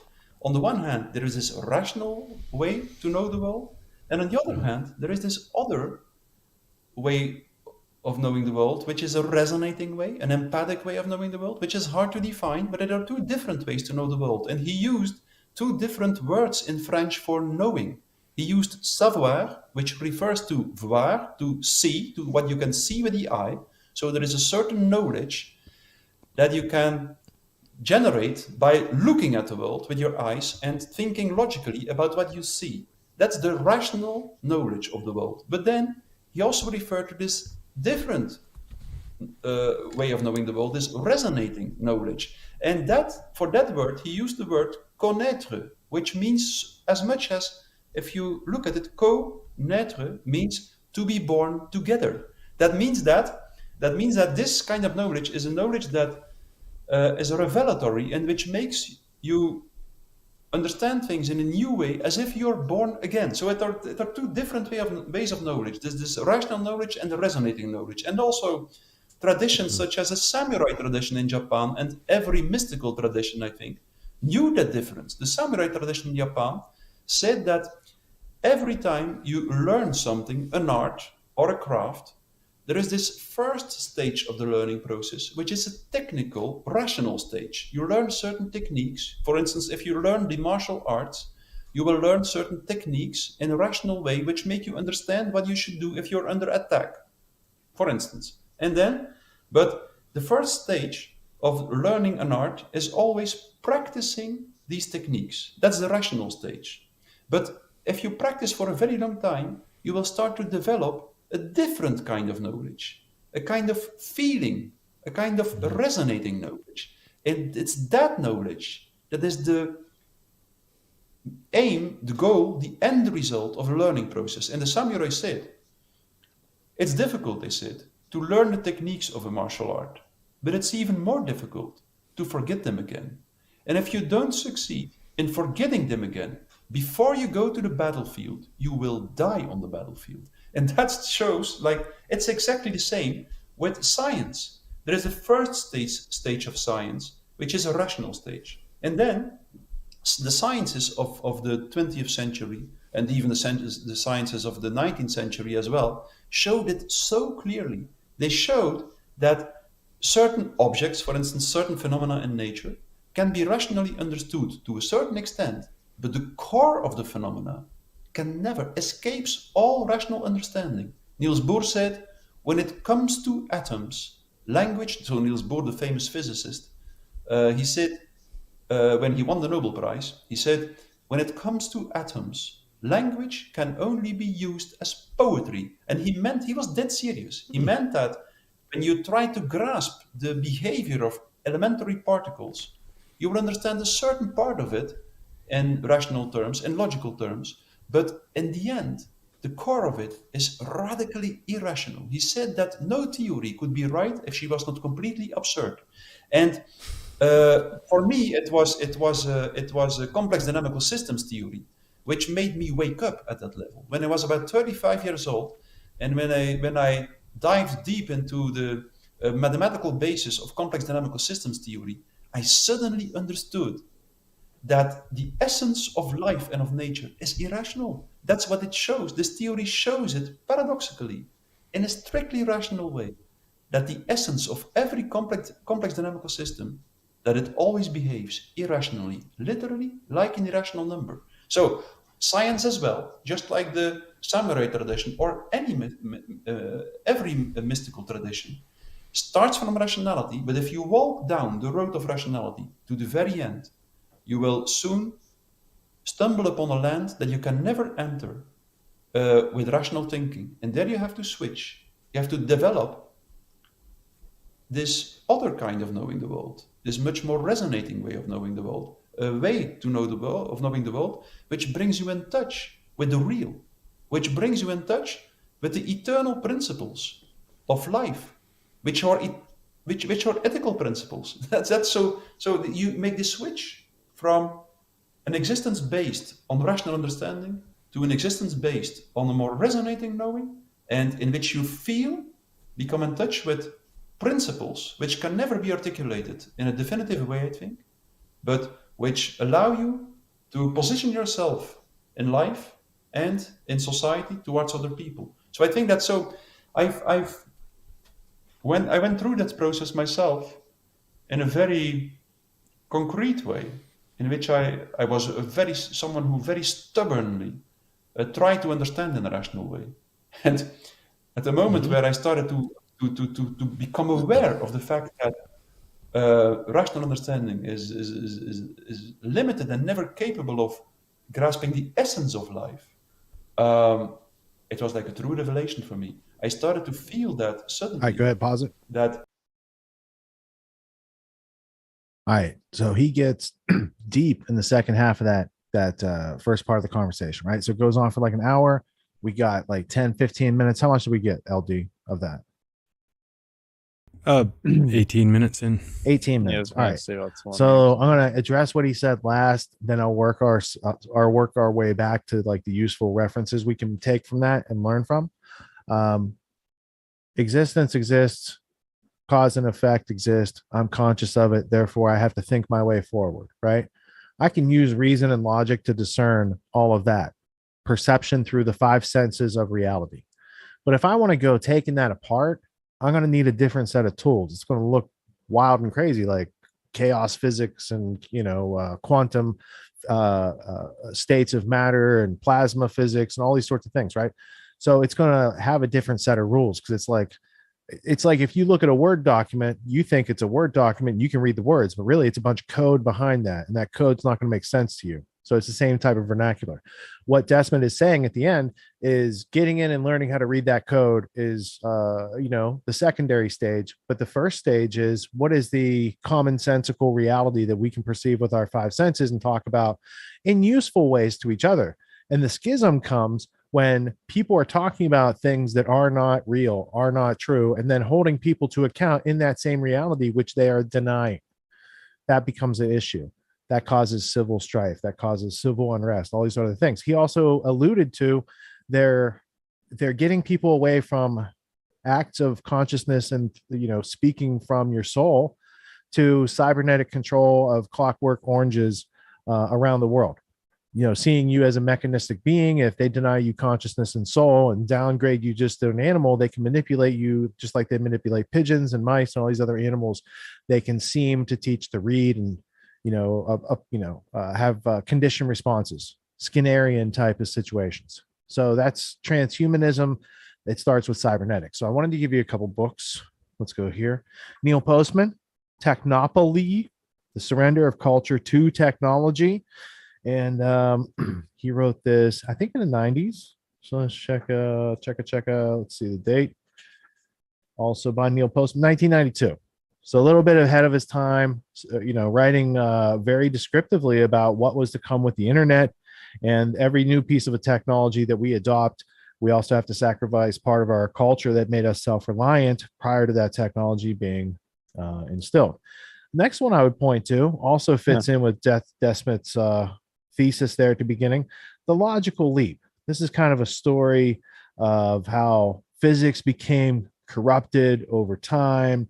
And it became based on sort of like rational, sort of prescriptive based physics. Imaginary science went from measuring reality with what you want reality to be, and then you make the measurements fit into it. So he talks about the importance of going back to induction, starting with experimentation, experiencing the world, developing hypotheses, testing those hypotheses, and the importance of getting back. And he details a lot of the great, a lot of the great inventions, great discoveries in history, how they went about that process, like the great inventors, some of the great scientists. And he shows like their struggle, their imagination, their creativity. And he juxtaposes that to the 20th century, just the 19th and 20th century. The 19th would be like the romantic portion, the romantic sort of portion. And they were the inspirations for the technocracy, romanticists, right? Yeah. Auguste Comte. Well, and that's so like I have a lot. I don't want to dovetail because I don't want to take up too much time. But like, so for those that are interested, Tuesday night town hall, I can address, and I know exactly what Matthias is talking about. but without going into like a lengthy dissertation about it, I'm willing to sort of translate and critique parts of, I think, what he's trying to get at in regards to what he's talking about, like two different types of knowing, two different, like one based more on sort of intuition and emotion, and like I would say the two really aren't disconnected. I don't think he means to. I don't know what he means. It's our job to bridge those two pieces with thinking. Correct. And so I get what he's trying to do is trace back this mind virus to a philosophical it's an epistemological theory of knowledge, which is called reductionistic materialism, where you can sort of break matter apart to its like tiniest constituents, and that'll sort of give you then the rational sort of hierarchical understanding of how all the pieces fit together and anything. And through that, we can sort of understand everything in the world and be able to create those sort of scientific societies that, the Bertrand Russell types and Albert North Whitehead sort of allude to, right? But Niels Bohr said you can't do it. Correct. And so as you try to break down in that extreme materialistic type of way, it gets like unknowable, almost like as if reality. Gödel said it in mathematics. Bohr said it in quantum physics. Kurt Gödel wrote the incompleteness theorems. Obviously, Einstein said it with his relativity. But I would argue there's ways to see this sort of mind's body dichotomy as being unified, and sort of reason being that sort of like actually the meeting place between the two. And so I'm willing to go into science used to be the meeting of the two. That's actually true. That's reality and Matthias actually alluded to that in the very process. Beginning. Yeah. So for people who want to know more on that topic, you can go to Peace Revolution podcast, title The Philosophic Corruption of Reality. Yeah. And then a lot of the people talked about in the history of corrupting that reality in physics is in Technocracy Rising by Patrick Wood. And you're talking about like Auguste Comte and who were the other progenitors back in the day. Maybe this isn't even the right book of his. Henri Saint-Simon from 1760 to 1825, father of modern technocracy. And then the next guy I thought was Auguste Comte. Mm-hmm. But which would be positivism. Right. And like he talks so that's about why carbon currency. Everything that's going on. When I today bring up positivism all the time, like that's such a positivistic argument. They sort of relegated reality be nothing more than essentially statistical measurements of probability functions. So it's based on what you perceive to experience in the moment. So let me translate that. Everything's in a state of chaos or unknowing until it's measured. And when you do measure it, you're never really sure that the laws that make it what it is in that moment are going to stay the way they are.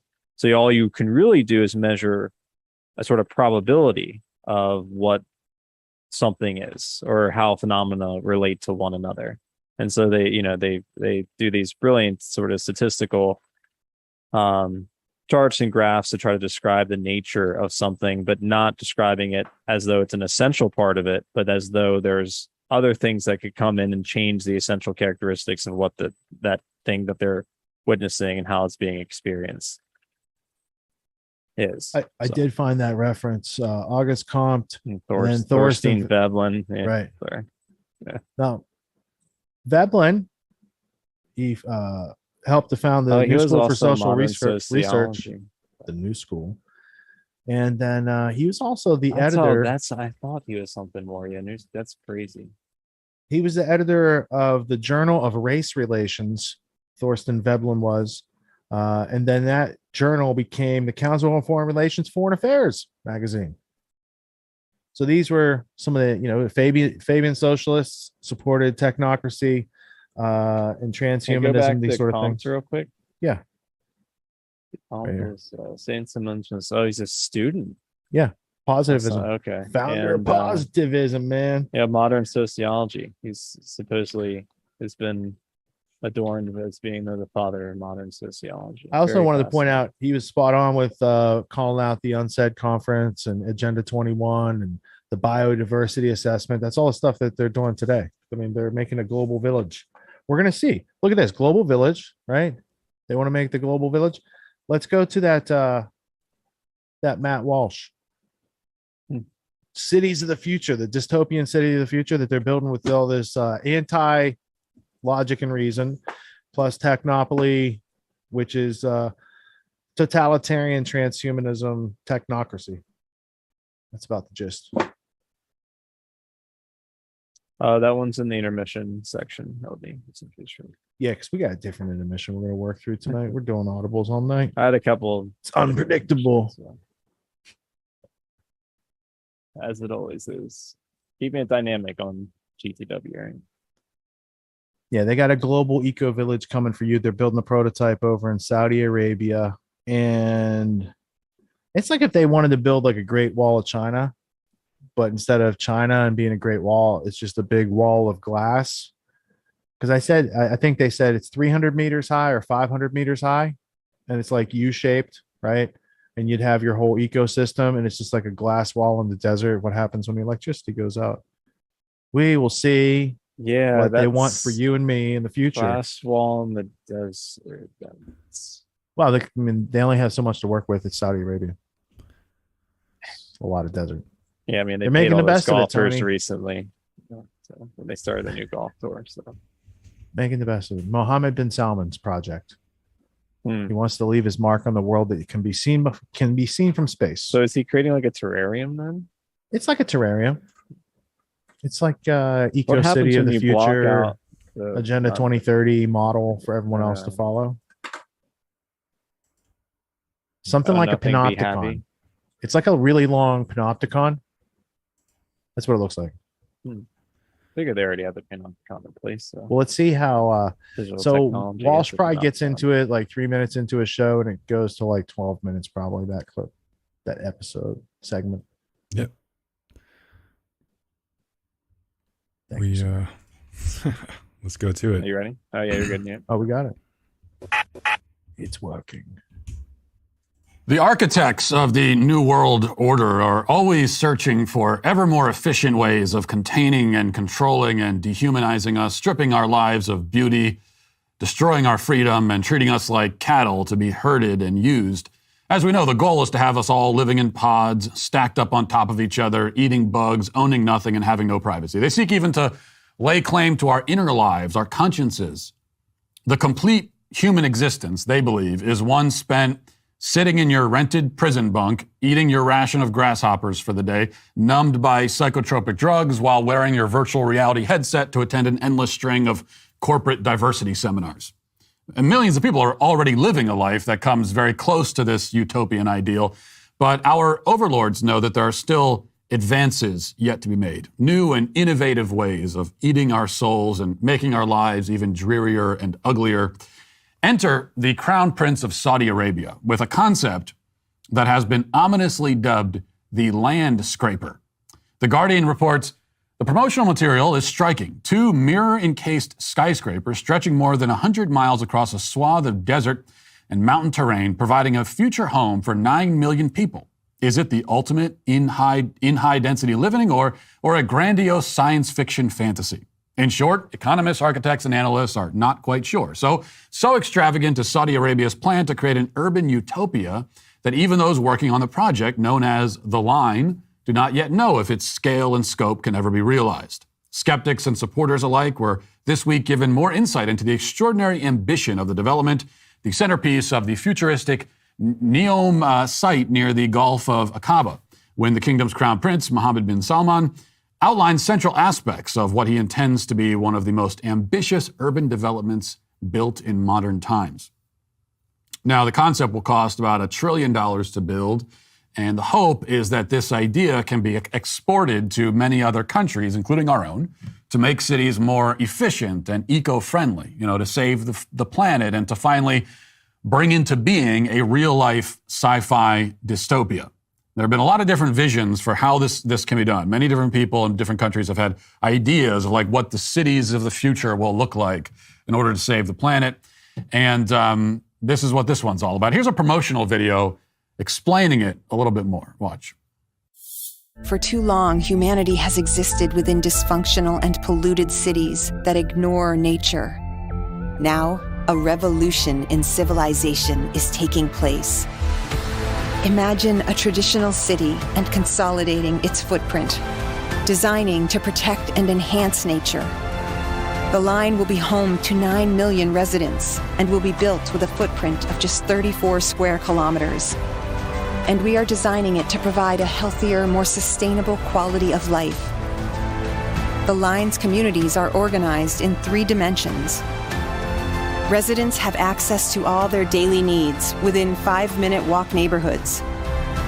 And the line's infrastructure makes it possible to travel end to end in 20 minutes with no need for cars, resulting in 0 carbon emissions. By leveraging AI technology, services are autonomous, saving you time and effort.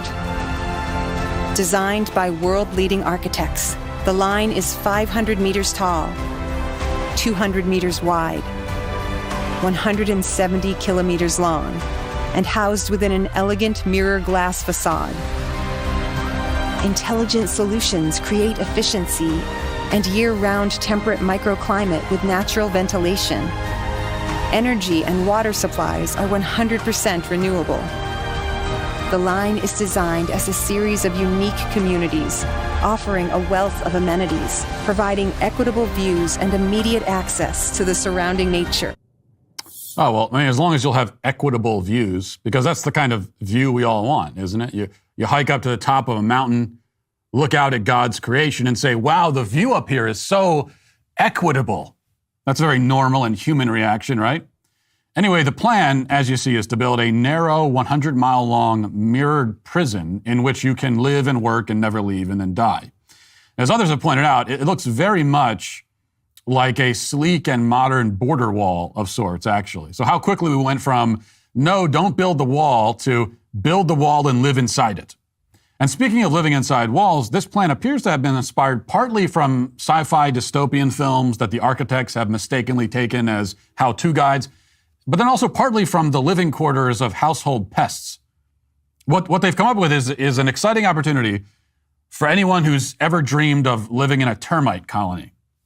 It may seem like, you'd have a rather dismal existence inside this thing, surrounded on all sides all the time by glass and steel, totally cut off from nature, but at least you'll have the entertainment of watching birds constantly smash into the enormous mirrored exterior walls. Same for any other species of animals whose migration pattern happens to intersect with the human filing cabinet that they're building. Now, it may seem pointless to complain about this. It's in Saudi Arabia. It's not here. Actually, it's not even in Saudi Arabia. It's nowhere. This is a concept, a plan. We don't know if they'll actually be able to build it. And if they do build the thing, it seems highly likely that the experiment will fail in spectacular fashion, mitigating the risk that something similar would be attempted in this country.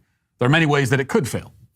Starting with the enormous damage that a few well-placed suicide bombers could do in a place like that. This is the Middle East, after all. Not to mention the fact that you'd be living in a literal transmission tube for disease. In fact, the whole thing seems like it was designed by a virus, but both the biological and computer variety, because the entire structure is supposed to run on computers and artificial intelligence, leaving its inhabitants totally vulnerable to cyber attack. By the way, what happens when someone takes out the generators in the giant glass rectangular prison in the middle of the desert? What then? Of course, the worst thing that could happen, though, is that the monstrosity is built, and it works, and no disasters befall it, and all of its inhabitants are kept satiated and numbed enough that there are no uprisings where the peasant class violently overthrows the elites of the rectangle, eventually setting fire to the whole thing and dancing around it as it burns. If nothing like that were to happen, tragically, then perhaps eventually we would end up with something similar here. Either way, whether they try to force us into this particular hellscape or they construct a slightly different sort of futuristic livestock stable for us, the fact is that this is the direction that the powers that be wish to take us and are taking us. So it's worth pointing out the problems with this plan and any plan similar to it. And by plans similar to it, I'm including modern-day cities as they currently exist, which in their construction are only slightly less horrifying than the Total Recall-esque concepts that people like the Crown Prince of Saudi Arabia are coming up with. And all of the problems, including the ones I've already outlined, can be summarized this way. This actually is just a problem with leftism in general. It does not take into account human nature. This is one of the defining features of the elites in society, the globalists, the utopianists. They do not account for or understand human nature, both the good and the bad of human nature. So let's start with the bad. Human beings in our fallen state are naturally disposed to antagonism, tribalism, hostility, violence. That doesn't mean that every human being is a violent savage. It just means that humans have that natural capacity. And the more that you cram humans together into tight living quarters, the more that you're going to bring this side out. And since everybody is living in such a densely populated environment, when the violence does emerge, as it so inevitably will, the harm it inflicts will be exponentially magnified. One violent psychopath by himself out in the woods makes a good villain in a horror film, but the violent psychopath living in the city, right on top of hundreds of others of other people, is by far the greater danger. Especially because he can now form tribes, gangs, with other violent psychopaths, and pretty soon your beautiful, harmonious, sardine can existence has turned into a dirty, grimy, bloody, awful nightmare. For an example of this phenomenon, see any city, anywhere.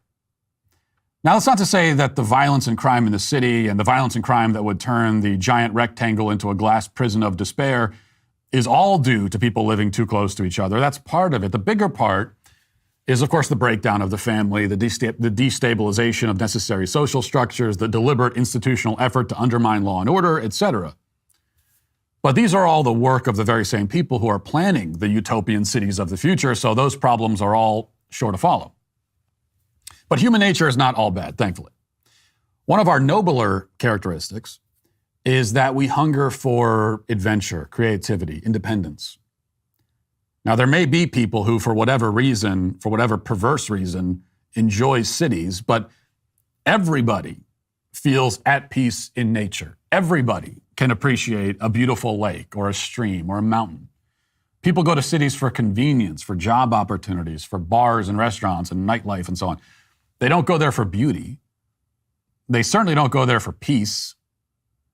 They don't go there to fulfill any of the deeper longings of the soul.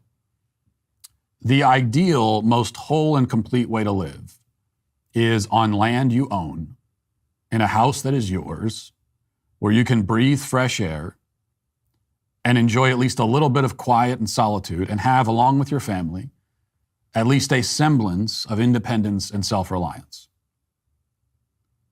But the issue is that we're harder to control and manipulate when we live like that, which is why the powers that be wish to usher us back closer together on property we don't own, living lives we don't control, packed into our stalls like so many horses in a massive modernized barn that smells only slightly better, if we're lucky. That's just no way to live. Yet it's how they want us to live, which is why we should live anyway, but that way. Now let's get to our 5 headlines. All right, pause it.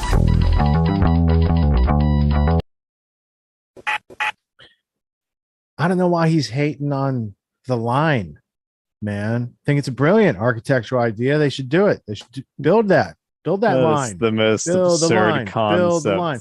Are you kidding me? A giant mirrored line. I think I got it in the desert. I mean, I was trying to put it together, right? So they ask MBS, you got enough money? Let's make a city. And they expect him to put a dot on the map or maybe make a little circle, like a big city. And bro just goes like this, just line across the map.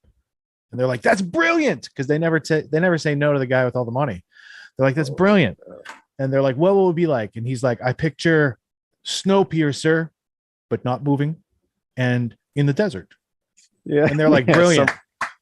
Like, awesome. Now, where do you think MBS lives on that line? A GTW member said, I hope you want to live on the line. And where do you think MBS lives? Do you think it lives at the front of the train or the back of the train in the Snowpiercer metaphor? Right. Sandpiercer coming to you. Sandpiercer, yeah, there you go. Actually, I just got from the control room. Watch out for the Tusken Raiders and the it's right in the Sarlacc pit. It's right in the chat. We just got a preview of what the city looks like in the future. They've got a new piece of marketing out for it. Let's go to marketing of the line in the future. The terrarium living.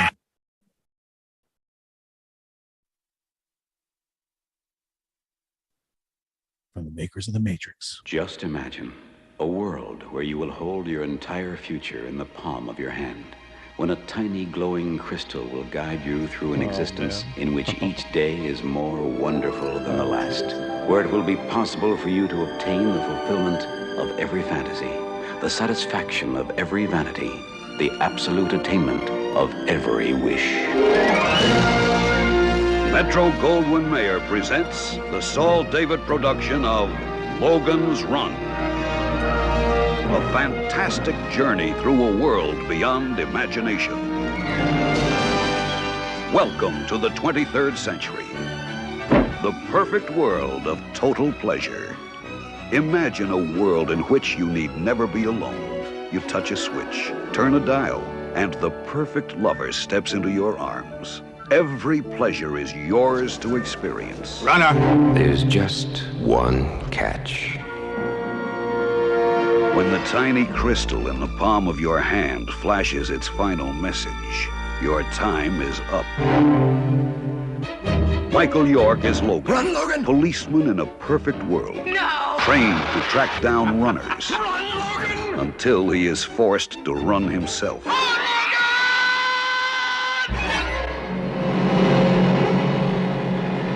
He's a runner! Logan! I'm your friend, I understand. We all go crazy once in a while. But she's a runner, and it's over. Overwhelming, am I not? Box, an incredible being. More than human, more than machine. Diabolical guardian of the gateway to freedom. For Logan and the woman who loves him.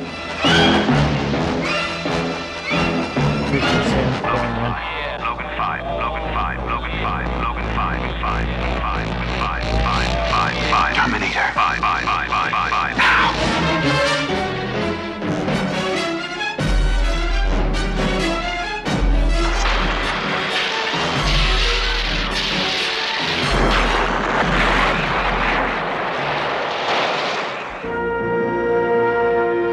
I've never seen a face like that before. That must be the look of being old. MGM takes you into a new age of adventure in the first motion picture of the 23rd century.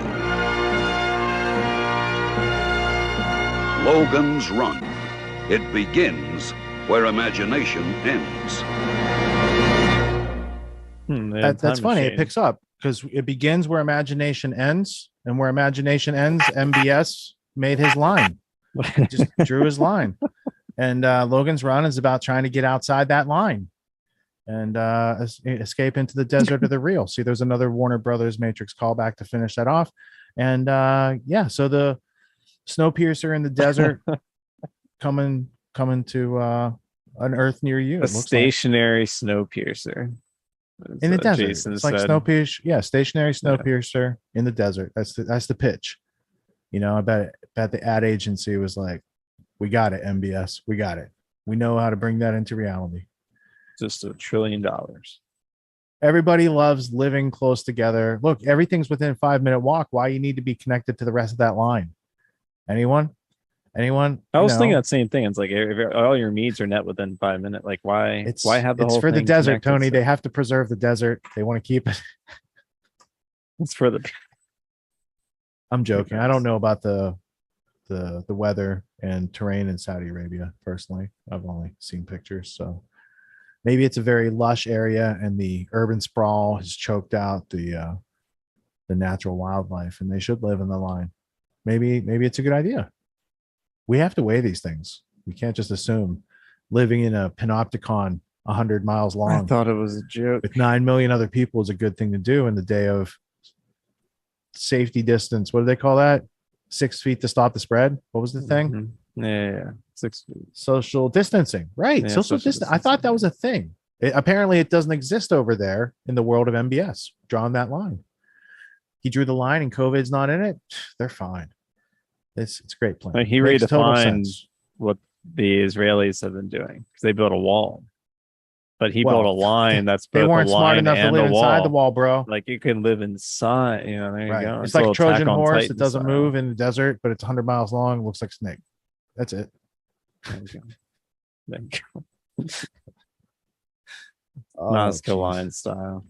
Oh, that's the guy. MBS. Can you just type in Mohammed bin Salman and bring up like images? Isn't he the guy with like the gold-plated jets and stuff? Not like private jets. I'm talking like 777. Type in gold-plated 777, or pimped out. He spent a lot of money on it. It's the point. I don't know if that much gold would actually fly. What kind of paint do you have to use, Tony? He's like, use real gold in the paint. Good question. We'll see. Or we could have Justin look that up. He's got his hands near a keyboard, right? We got Justin in the control room. I don't want to confuse LD from his next topic because I'm going to throw to a clip he doesn't know about because I haven't figured it out yet. The other thing you can do with about gold is electrolysis. It doesn't have to be like gold plated. You can actually do really fine flake coatings of gold. Well, I'm sure he did like the really not so fine. He's like, use the big flakes. Will it fly? No, I'm serious. Did LD find a picture or did Justin find a picture of? Not of a gold-plated 777, but Yeah, I can find. I mean, here's a search of Mohammed bin Maybe Salman. my Looks brain like a hyperbolized his eccentricities. gold-plated MP5, something like that. Once you have the gold plating machine at your mansion, it's like what fits in there? Will the plane fit in there? Let's do it. The plane won't. Break it into pieces and put it back together. Wow, he has really The tight plane control over vault what is pictures. called Midas. Can you guys just Yeah, look he'll at get you that? hooked up. Look at that PR work right there. No random pick. BCCI tonight. All right, so the next clip we want to go to, building on that theme of the eugenics totalitarian future of this future. Hey Tony, do you see that they're planning that future in 3 dimensions? They are so modern. They might want to add a 4th dimension, and then it'll actually exist in time. System. People have been building 3-dimensional cities for a long time, bro. Hate to break it to you, but you know what you're doing is building a city within one, like a line is technically 0 dimensions, right? If we're breaking it down, like point, technically it's line 1 dimension. It'd be 1 dimension. It'd be 1 dimension line with So like they're a taking the magnitude line with 3-dimensional like city a and putting direction it in 1 essentially. dimension in the line. 1 dimension. So there's no plane yet. So Yeah, there's not okay. even 2 dimensions, and then from Right. which it arises. Yeah. But they're working in 3 dimensions, Tony. But it's not in reality. So let Once me it get is, this it'll straight. be They're in 4 working in 3 dimensions. dimensions to go back to 1 dimension. They're pretty advanced. It's called regressive learning, I think. It certainly does not take someone who is well understood in logic and reason as a science to figure out all the contradictions with what is going on. I thought it was a joke. I mean, I was laughing as I was on mute. I'm like, there's no way. This is a concept. When you look They up actually his net wanna- worth, you'll see that's not a joke. That's when he says stuff like that, people In take the it net- seriously. The net worth that was installed by the British, like, and also divvied up through the World War One Sykes-Picot that we were talking about a little bit earlier. Well, if everyone in America like, didn't to have a secure car for those the past 100 resources for years, 99 years, they'd make have no sure they have power. drilling range. Yeah. Yeah. Support Wahhabism. Let's support, all the same things that we played a number of times. Well, the Islamic What was the- extremism came the- alongside the Western drilling in Saudi Arabia. This is the Saudi family. Yeah, the Ibn Also Saud family. Saud, and we supported them, and then we divvy up the Middle East to support drilling rights, and then whenever those drilling rights go up, we go in and say we take them over. And we call it spreading democracy. No, we don't have to take them over. We just arm them with Who our was it? stuff that What they was can't the run. clips we played a number of times from the interview you conducted in Florida? Oh, John Loftus. Yeah, Loftus. That's it. Yeah, there's a whole history of that, but that's not for this episode. Oh yeah, This no, episode we talked about it a number of times. All right, so let's go to some Jackson report before we leave this section on the therapeutics, the lockdowns, the vaccines, the side effects, the sudden adult death syndromes. these sort of things. Time out for a sec. I'm what do trying you to got? understand what's going wrong. But Justin's face is on the screen, and on the screen, everybody's saying someone went wild with the volume. He's getting airtime. Somebody And- wobbled the volume. Justin, just drop out and come back in. I'm not understanding what happened. Sorry, we're gonna blame the internet gremlins. We didn't feed them today, so they're probably. Greg in every GTW episode when it comes to technical problems. Thank See how many you, can people find. who let LD know that. So now it says the volume seems to be lower, cut off for a moment earlier, and volume dropped. Okay, maybe it was just like a internet bandwidth issue. Probably, Well, in fact. Or maybe, I don't know. Justin, you didn't hit streaming or anything, did you? Because somehow you took over the stream. Dun, dun, dun. Hostile takeover in the stream world. Next. Doesn't seem. Do you want to start again from your side? Let's see what goes on there. I mean,